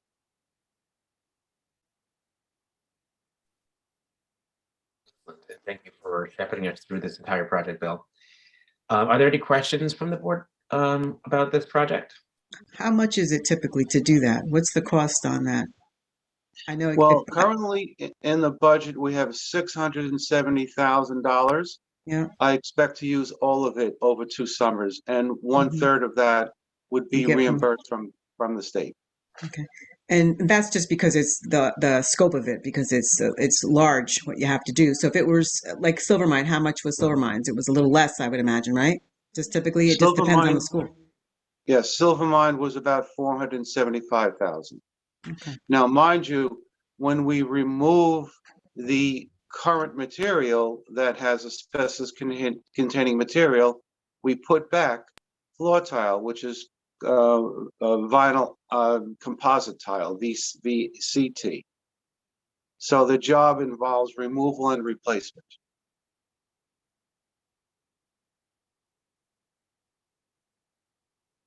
Thank you, Sherry. Mary Ellen? Yeah, I'd have just a question of what does the tile look like? Is it a uniform tile through the whole school? Are there variations of what the tile will look like in the hallway versus the offices?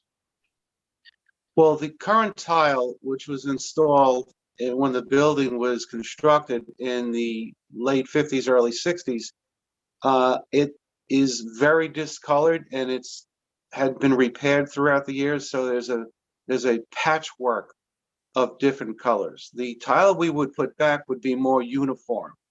If it's in an office, we would probably put luxury vinyl tile.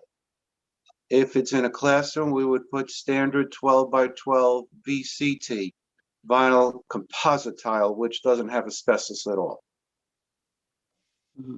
Okay, so it would determine, just that was my question, that it's not the same through the whole school. It would depend on where it was, but 2 or 3 types of tile. Correct. Is that? Thank you. Correct.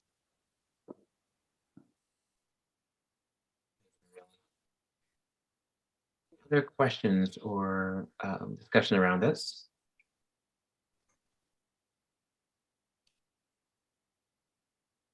Okay, and again, Bill, just to confirm, this is something that is already in the approved capital expense budget. Yes, it is. Okay, great. If there's no other questions, I'd like to go ahead and, oh, sorry, Marilyn, is your hand back up? Okay, sorry. Yes, just a comment that oh, yeah, go ahead. It's kind of in our face how important it is to do something like this, is to remove asbestos in a school. It's very important to do. So I'm glad we have the money approved, and then we're going to go forward just to signal yes on these specs. Yeah, very good point. These capital improvements are not always as glamorous as new windows or new paint, but they're all very important. So with that, I will go ahead and invite a motion to approve these ed specs. Thank you, Diana, seconded by Janine. All in favor of approving, please say aye or raise your hand. Thank you. Any abstentions? Any opposed? All right. I'm going to go ahead with the ed specs for the removal of asbestos at Roton, and we're going to go forward to the power purchase agreement for solar panel installation at Jefferson Marine Science Elementary. And I okay, goes back to you, Bill. Yeah. Yes, well, thank you, Mr. Chair. What this is basically a lease agreement for a term of 20 years to lease solar panels from Green Skies on the roof of Jefferson Marine Science Elementary. So currently to date, we have solar panels on the roof at Naramik. Ponus, the new section of Ponus, they will be finishing the installation of solar panels by the end of this month. And the third project is proposed on the new roof at Jefferson. So we've worked the numbers, and the 20-year payout, after 20 years, the district would be saving $250,000 in power services.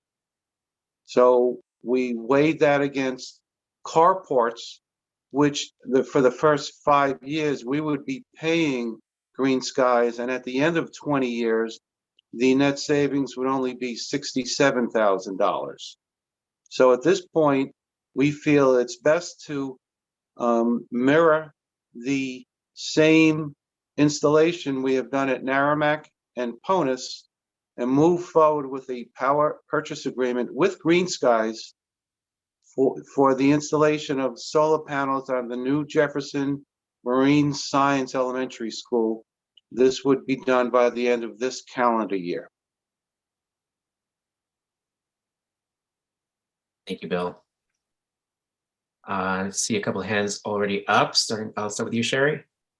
So is the intent to do the solar panels on all of our buildings? Or just the ones that we're going to be doing construction on? It is best served to install solar panels on a new roof. Okay. The current roofs in the district are nearing the end of their useful life. Mhm. So it would be not the best idea to put them on an existing roof. So whenever we do new construction projects, Right. Cranberry would be next. After Cranberry, Norwalk High School would be after that. And then we would be replacing roofs because that time has come. At the time we replace the roofs, we would put solar panels Solar on the roof. panels. Okay. Mary Ellen? Oh, sorry. Thanks for that clarification, Bill. Any other questions? Discussion? I mean, it sounds like a no-brainer if we're saving money and also using more clean energy. I think that's the definition of win-win. So I'm really pleased that we're moving ahead with this program. So thank you, Bill. If there are no other questions or discussion, I'll go ahead and call this for a motion to approve this solar panel lease. Mary Ellen, thank you. Seconded by Janine, thank you. All in favor, please say aye or raise your hand. Thank you, everyone. Any abstentions? Any opposed? Excellent. That takes us to our final action item tonight, which is the approval of revised ed specs concerning the underground oil storage tank projects at Roton, Naramik, Wolf Pit, and Fox Run. Back to you, Bill. Thank you, Mr. Chair. So this somewhat similar to item A is the ed specs which were already written under a different circumstance. They needed to be revised.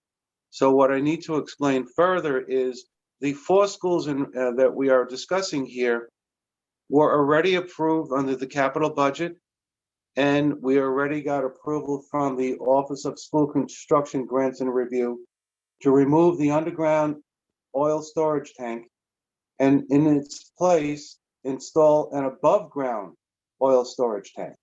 The reason we need to remove the underground oil storage tank is it's at the end of its useful life.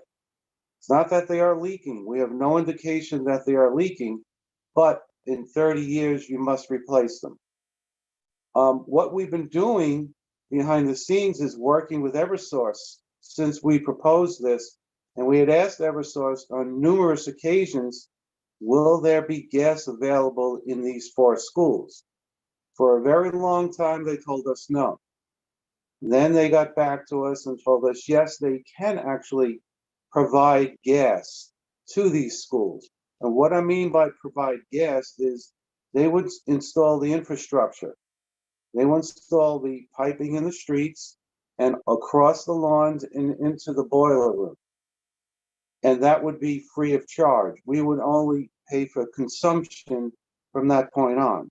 So that changed the dynamic. At these 4 schools, instead of installing an above ground oil storage tank, we are retrofitting the boilers with a gas-fired igniter, which would accept the new gas line.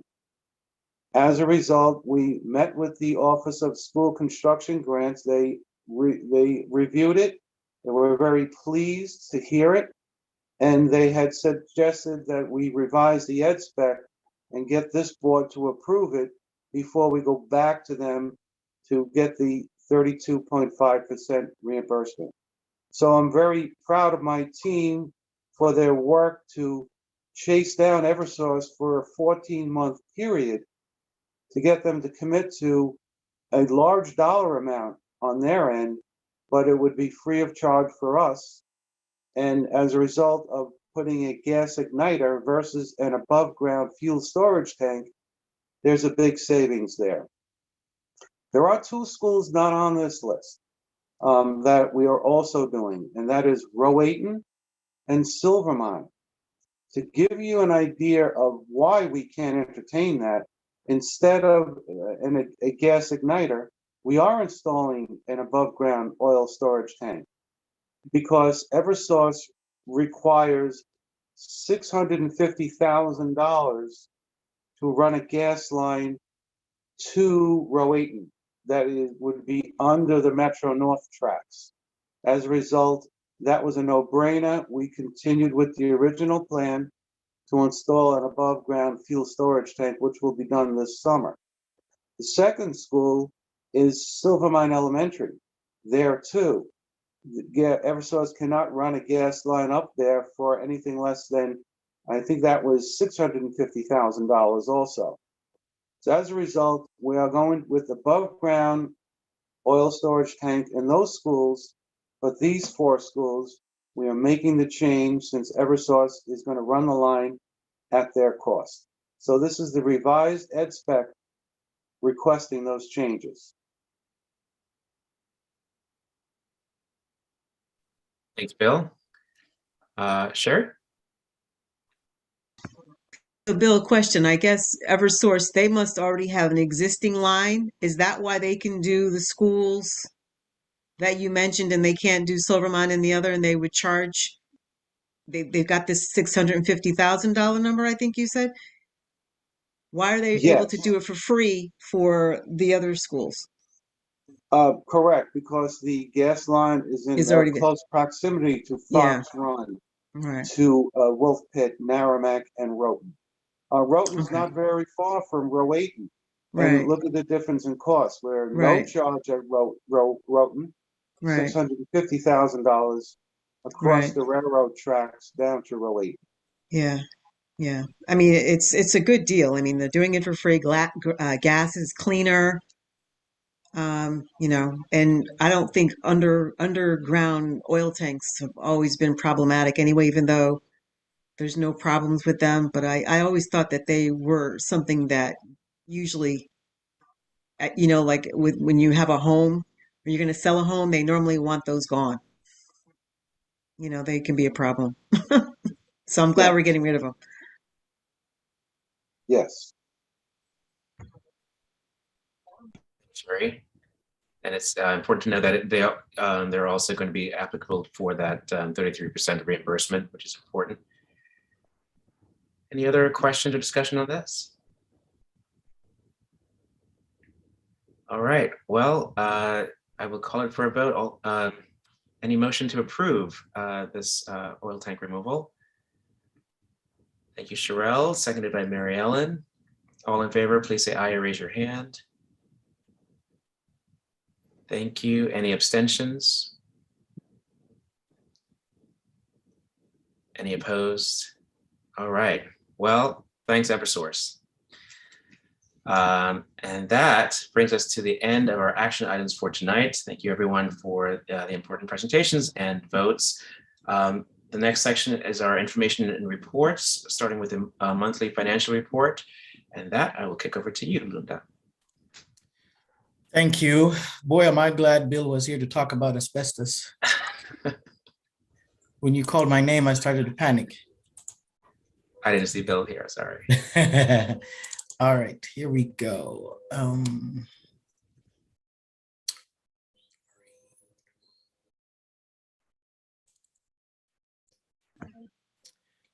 Are you seeing this? We've got your, we're looking at your file like last time. Okay, let's try this again. There we go. Now you are? Okay, perfect. Okay.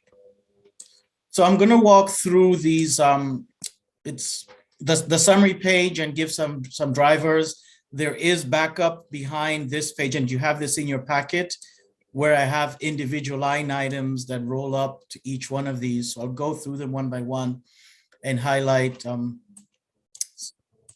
the drivers of the variances. So we'll start with a salaries line.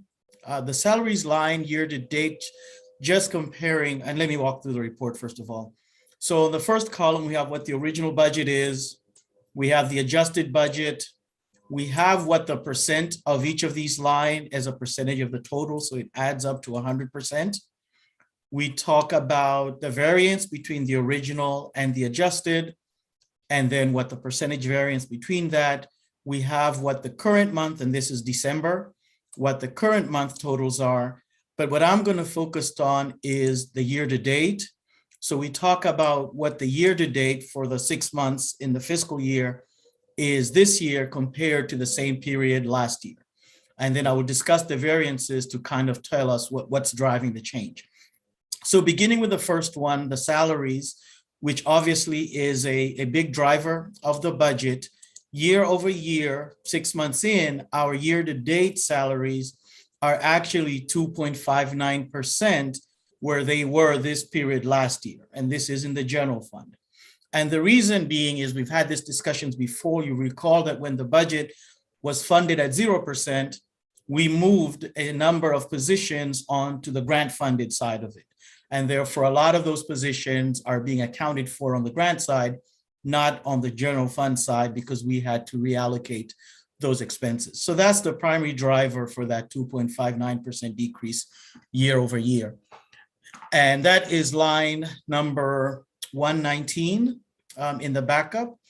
But then also line number 117 is just our teacher salaries. As you know, we've had this discussion with vacancies. We do have a higher vacancy rate this year compared to last year. And therefore, overall, teacher salaries year to date are less than they were last year. Obviously, we'll see as I go through the report, we're picking up some of those expenses in the higher substitute teacher expenses, but those are the major drivers deriving why the salary wages are below. So the next one are the benefits. Year to date, the benefits are 6% over where they were last year. And so in drilling down to this, I had the same question. Why would salaries be lower, but benefits be higher? The reason being, this is really just an allocation. Those positions that were transferred to grant funding, the associated benefits for the time being are still being booked to the general fund. Typically, before we close out the year, we do an allocation and we do a series of adjustments, and therefore these expenses have not yet been charged to the grants, but they will. And that's why you're seeing the benefits line item is higher year over year compared to the salary line. And so that's just a function of budgeting and where these items are coded to. And again, you'll see that the benefits line is object number 212. In addition, and this was a discussion we had when the Finance Committee met, this year's unemployment contributions are actually lower than where they were last year. Again, that's just a function of how many positions are pulling on unemployment. We know that because the unemployment rate is low right now, we don't have as much draw on our unemployment expenses. Unemployment is like a bank that we have with the state. We fund it, we draw from it every other year, the following year. And therefore this year, we're not seeing that draw on unemployment as we had budgeted. And therefore year over year, the unemployment contributions are lower this year compared to where we were last year. Professional and technical services, you'll notice that this year we are 15.8% higher than where we were last year. This goes back to that discussion I had earlier.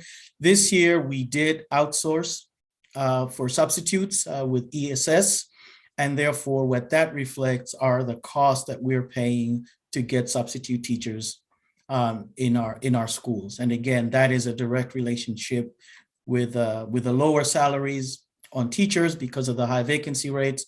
We're seeing that some of that translate into higher substitute pay or for services of substitute teachers. So that's what's driving that.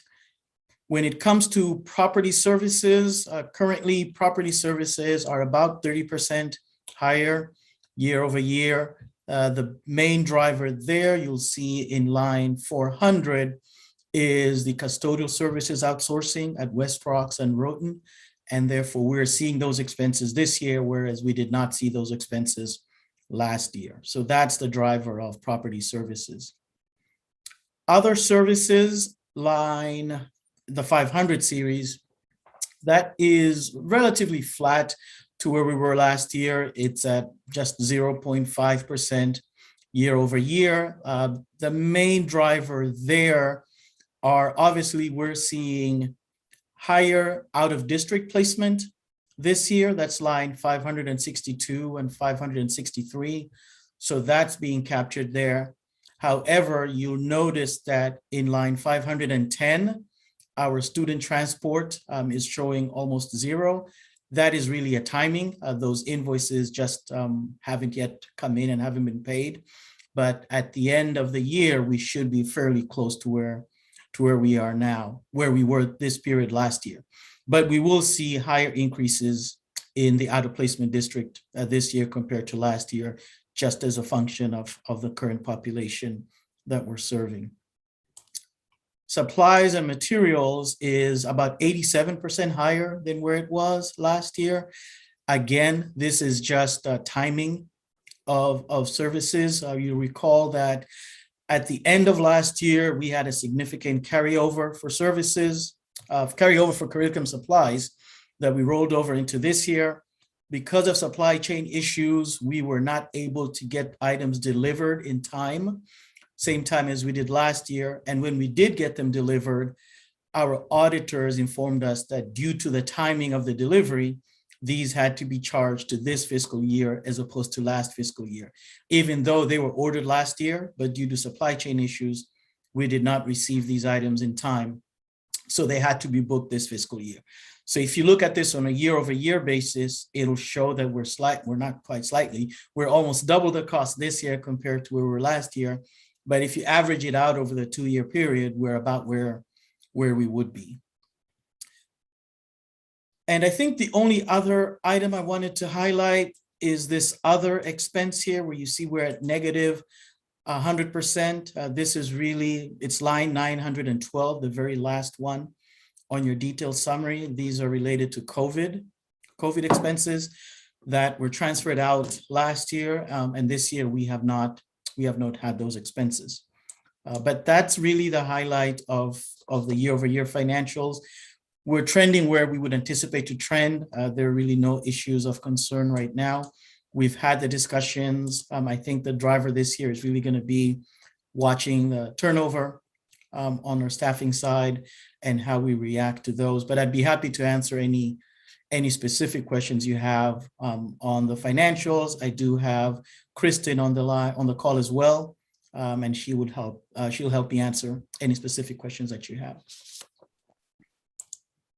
I think Sherry has a question. So Linda, my question is, I know you had just indicated with the outsourcing of the custodial services it made an increase. I always thought that the outsourcing was supposed to make things less. So what, help me understand, what am I missing? Yes and no. So the increase is in the professional services because now it's a contract. The decrease you're seeing in salaries because when they were insourced, they were in-house, they were staff salaries. So we're seeing a decrease on the salaries, but we're seeing an increase in the contractual because it's a service, a contract. But the net difference between the two is an overall decrease between the two. Okay, because I was going to say, so then you maybe were really not saving money because that's always the rub, right? You outsource it and you save money. I've never really believed that, but anyway, okay. So you're saying that it ends up equaling out anyway, where we do have a savings? We do have a savings overall so far, yes. But that's where you're seeing because they're being paid out of different buckets. Because I've never understood how you can have a private company save you money because they have to make a profit, right? But I guess there's an argument to be, I just don't understand that when you outsource something and the argument is, oh, well, you're going to save money because you've outsourced it and XYZ that you no longer have to pay. But it seems like it's going to come back around because the company is there to make a profit, to make money. Sure, and it is case by case. The primary driver when you outsource, in instances of outsourcing, your savings is usually in the benefits and the associated costs, and therefore you're going to see fewer. Their benefits may not be as rich as ours. You also have things like I've talked about unemployment, and that's where they make savings up. are coming. And the wages that they pay may be slightly lower than what we pay, and then they have multiple staff working multiple clients, and so they're able to charge us less than we would if we did those services ourselves.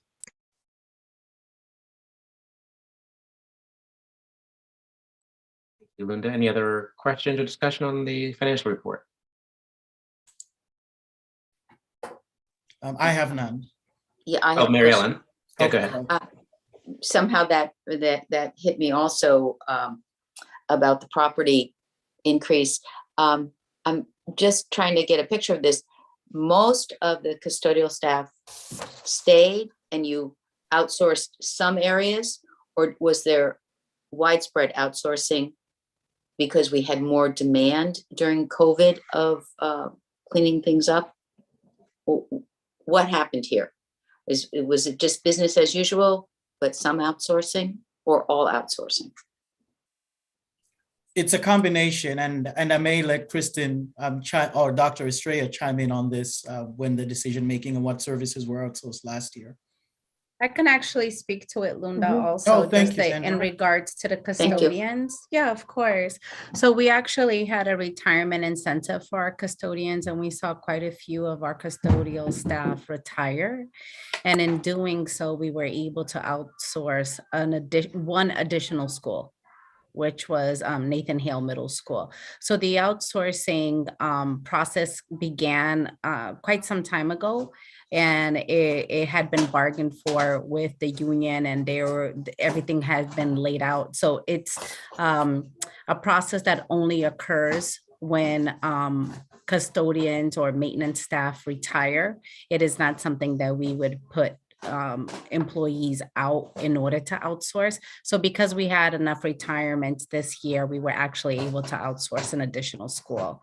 So that's the outsourcing for the custodial staff. All right, So that school. puts the pieces together a lot more. Okay, thank you. Thank you. Great. Any other questions or discussion?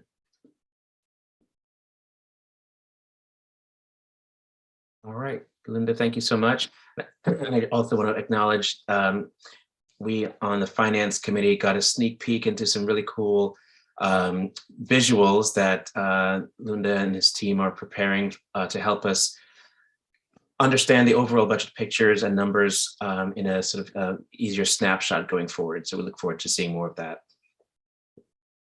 Yes, that will be the format for the next financial report, and Brenda is also helping me with that and coordinating and layout. So we're looking forward to present that to you next month.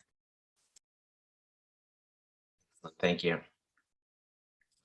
Okay, if there are no other questions, we can move forward. The next item on the agenda is for reports from board committees or board liaisons. We have board members who liaison with various stakeholders around the city, and this is an opportunity for us to learn about what's going on with our partner organizations or in committees that we have not heard from tonight. I'll open the floor. Mary Ellen, I think I saw your hand. Yep.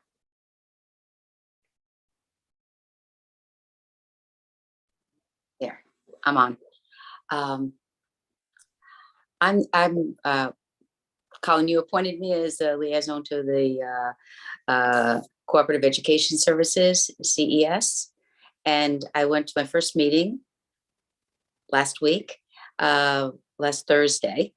I have some awareness of this this area because I taught in close by, and I went over the period of 18 years, went to several of their professional developments, always excellent, always on point. And then we also sent some students to maybe a semester for help in special ed there. But in this meeting, I was able to see the breadth of what they offer Fairfield County, supporting schools in Fairfield County. And then to my delight, I'm like, oh, I know something about this. The next morning, it was Friday, it was an article, and I just bring it with me here, about school choice, open choice. And open choice is going to be for our kids for the first time. It is a program that's been around for Bridgeport and maybe some other towns, but in Fairfield County, Norwalk has been included for the first time. And that allows students to, a lottery system, apply to attend schools in some neighboring as towns, as suburbs, if they choose to. And what would happen is they would be able to go to that school for the whole time of their educational, up to senior year. So that's a kind of exciting opportunity. There's going to be some at the Norwalk Public School and the South Norwalk Public School, February 2nd and February 4th. There's going to be a little talk for parents who are considering it. So I just see CES as a great resource for us. Just an hour or so ago, when the curriculum committee, I asked one of the curriculum leaders, and she said she's been using CES for some development advice or some partnering with them. So great place, and I was happy to go there. That update, Mary Ellen. Thank you for being our liaison to CES. And we saw that really great news about the Open Choice program. Now it's available for our students in Norwalk, and I think maybe it might be a good update, Dr. Estrella, in one of your future reports to kind of give us a sense of how that's going to help our students and families here. I will make sure to include that in the upcoming report. Sherelle had to leave because of another commitment, and she wanted to give the board her apology, but she wanted to report on something. Is it okay, Chair, if I read out what she would like the community to know? Thank you, Dr. Schroeder. So Shura wanted to report on the curriculum and instruction committee. And she stated that she's very happy with the work that the curricula department is doing under Rob Pennington's leadership. Tonight during the committee meeting, the staff went over the curricular review process that they're undergoing. This is a new endeavor where they will be taking notes as they go along, the students, and seeing how the process of the new correct element moves forward. Progress monitoring is an extremely important part of the teaching process, and they also discussed the addition of the Latino and Black studies.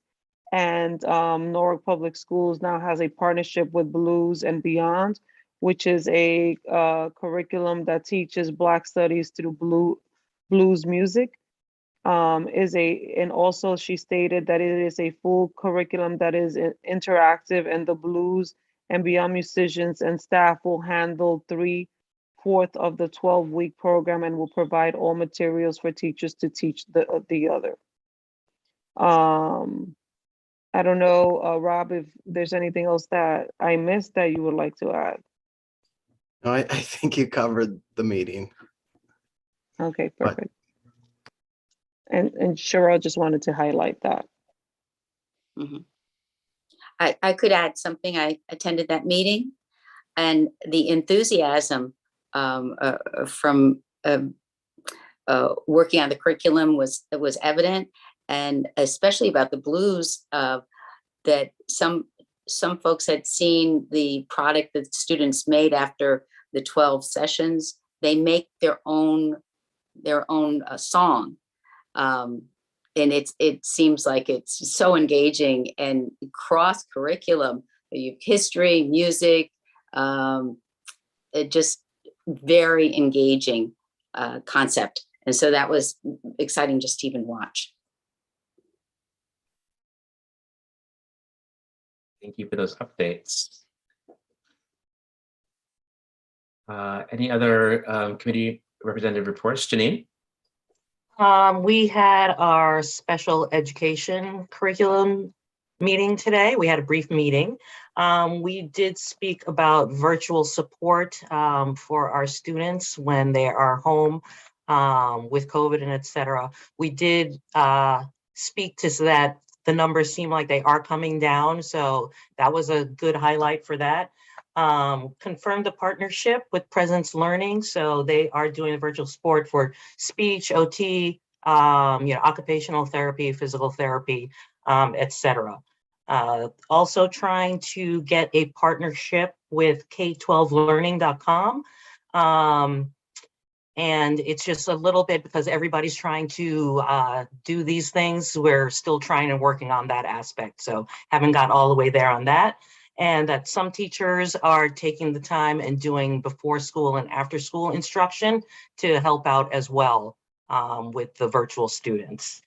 We also spoke about if you need services, once you send out your or let the school know that you need the services, it should be about 24 hours where you get some response. If you don't get a response in 24 hours, then you should contact your building administrator and go from there. And so hopefully we can get that set up, but hopefully it should be within 24 hours. We also spoke about the IEP quality training days that will be coming up over the next few months, starting January 24th. And part of it is everyone learning how to write a better IEP and really get the input on that and new learning. And there's going to be a new platform that's starting as well. So they're going to be using and learning how to write the new IEPs and using the new platform. So that's something that'll be going on for the future. Let's see, I think that was about it that we covered today. Anything else, Mr. Pennington? No, that's exactly what we covered. Great All job. right. And then I'll just quickly say I'm the PTOC SGC liaison, and we haven't had our PTOC meeting yet. It's been moved to January 31st, when we're going to be having our meeting. And I did attend PONUS's SGC meeting last week. It was kind of in the height of when we were really battling, and having really bad numbers of half the staff being sick or out, and as many students as well. So I got them at a trying time, but they were so positive and very gung-ho about working together and really bringing it and covering each other. And I really got a good sense of PONUS and a good feeling from them that it's really a team effort over there. And everyone who spoke seemed to have a really upbeat way about them and the way that they were presenting their information. And it seemed, they were talking about from the custodians all the way up. So that was fantastic. And they also talked that they talk about TED a lot in their school, which is task, equity, and discourse with the students. So that was something that was great as well that they talked about.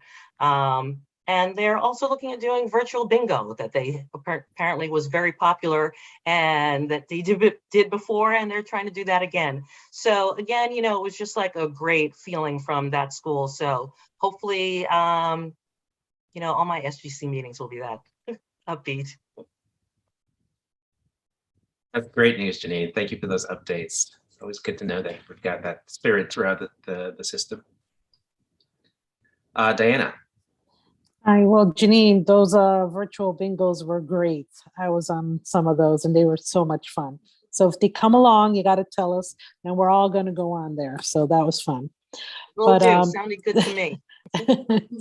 So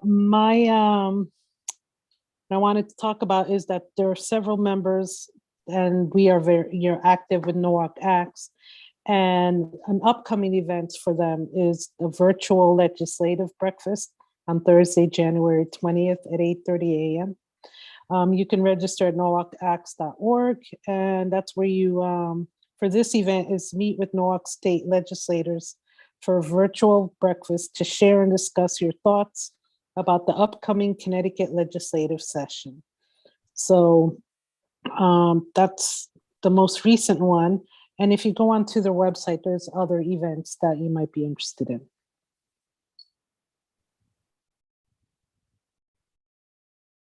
Thanks, Diana.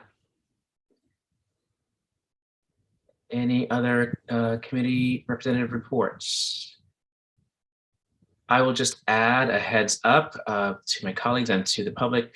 We do have our January board retreat coming up next week on January 28th and 29th. It's usually a great opportunity for board members, old and new, to really have some good discussions on best practices for being as effective as possible in our roles. And those will be public meetings as well. If you want to join, please join. Okay, if there are no other committee reports, we can move forward to, we also have an item on our agenda just for any personal board member announcements or updates, anything going on that you wish to share with the community.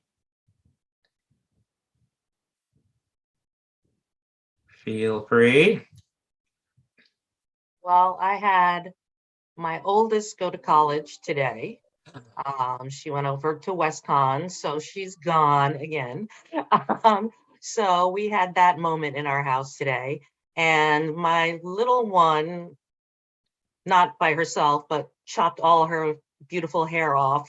So it looks lovely, but I had that little bit of a heart attack earlier this week as well. So that's been my emotions with my daughters this week. Oh, wow. Talk about highs and lows. Congrats to both of them, I suppose. That's great. Thanks, Janine. Any other Janine, update? you're going to make me cry. I'm dropping mine off on Saturday. So that is a tough one, but I understand completely. On my end, I've been active with Norwalk Mutual Aid. So we've been doing a lot of different drives. I know this pandemic has hit not only the schools, but the community. So it's basically, neighbors helping neighbors, and it's anyone here in Norwalk that we've been able to help. We just did a toiletry drive, and we've done diaper drives, food drives, all kinds of drives that we can think of in order to help others. And coming up next month, and we are short staff on volunteers, is Night to Shine. If without COVID, it was actually a prom for special needs children, and our kids, can be buddies and be an escort for this prom for a safe environment for children with special needs. But because of COVID, it has to be outdoors and it's a drive-through.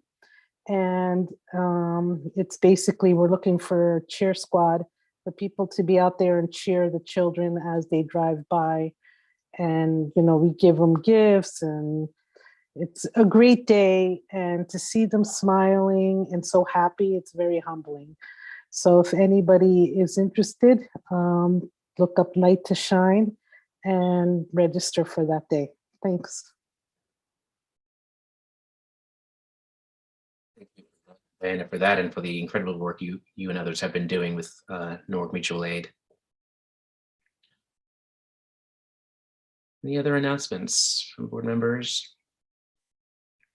I just wanted to, on a slightly more somber note, just note that, you know, as we all know, this has been a period of incredible loss for so many people. And even if you haven't felt it personally in your lives, many people have lost people in their families, friends, and so on. That includes people who are in our own central office. And I just wanted to express on behalf of the entire board condolences to anybody who's experienced loss. Know that our hearts are with you in this difficult time, and know that we are just incredibly appreciative of the dedication that everyone continues to show in a very, very challenging time. Just it's important to just have that moment. So thank you.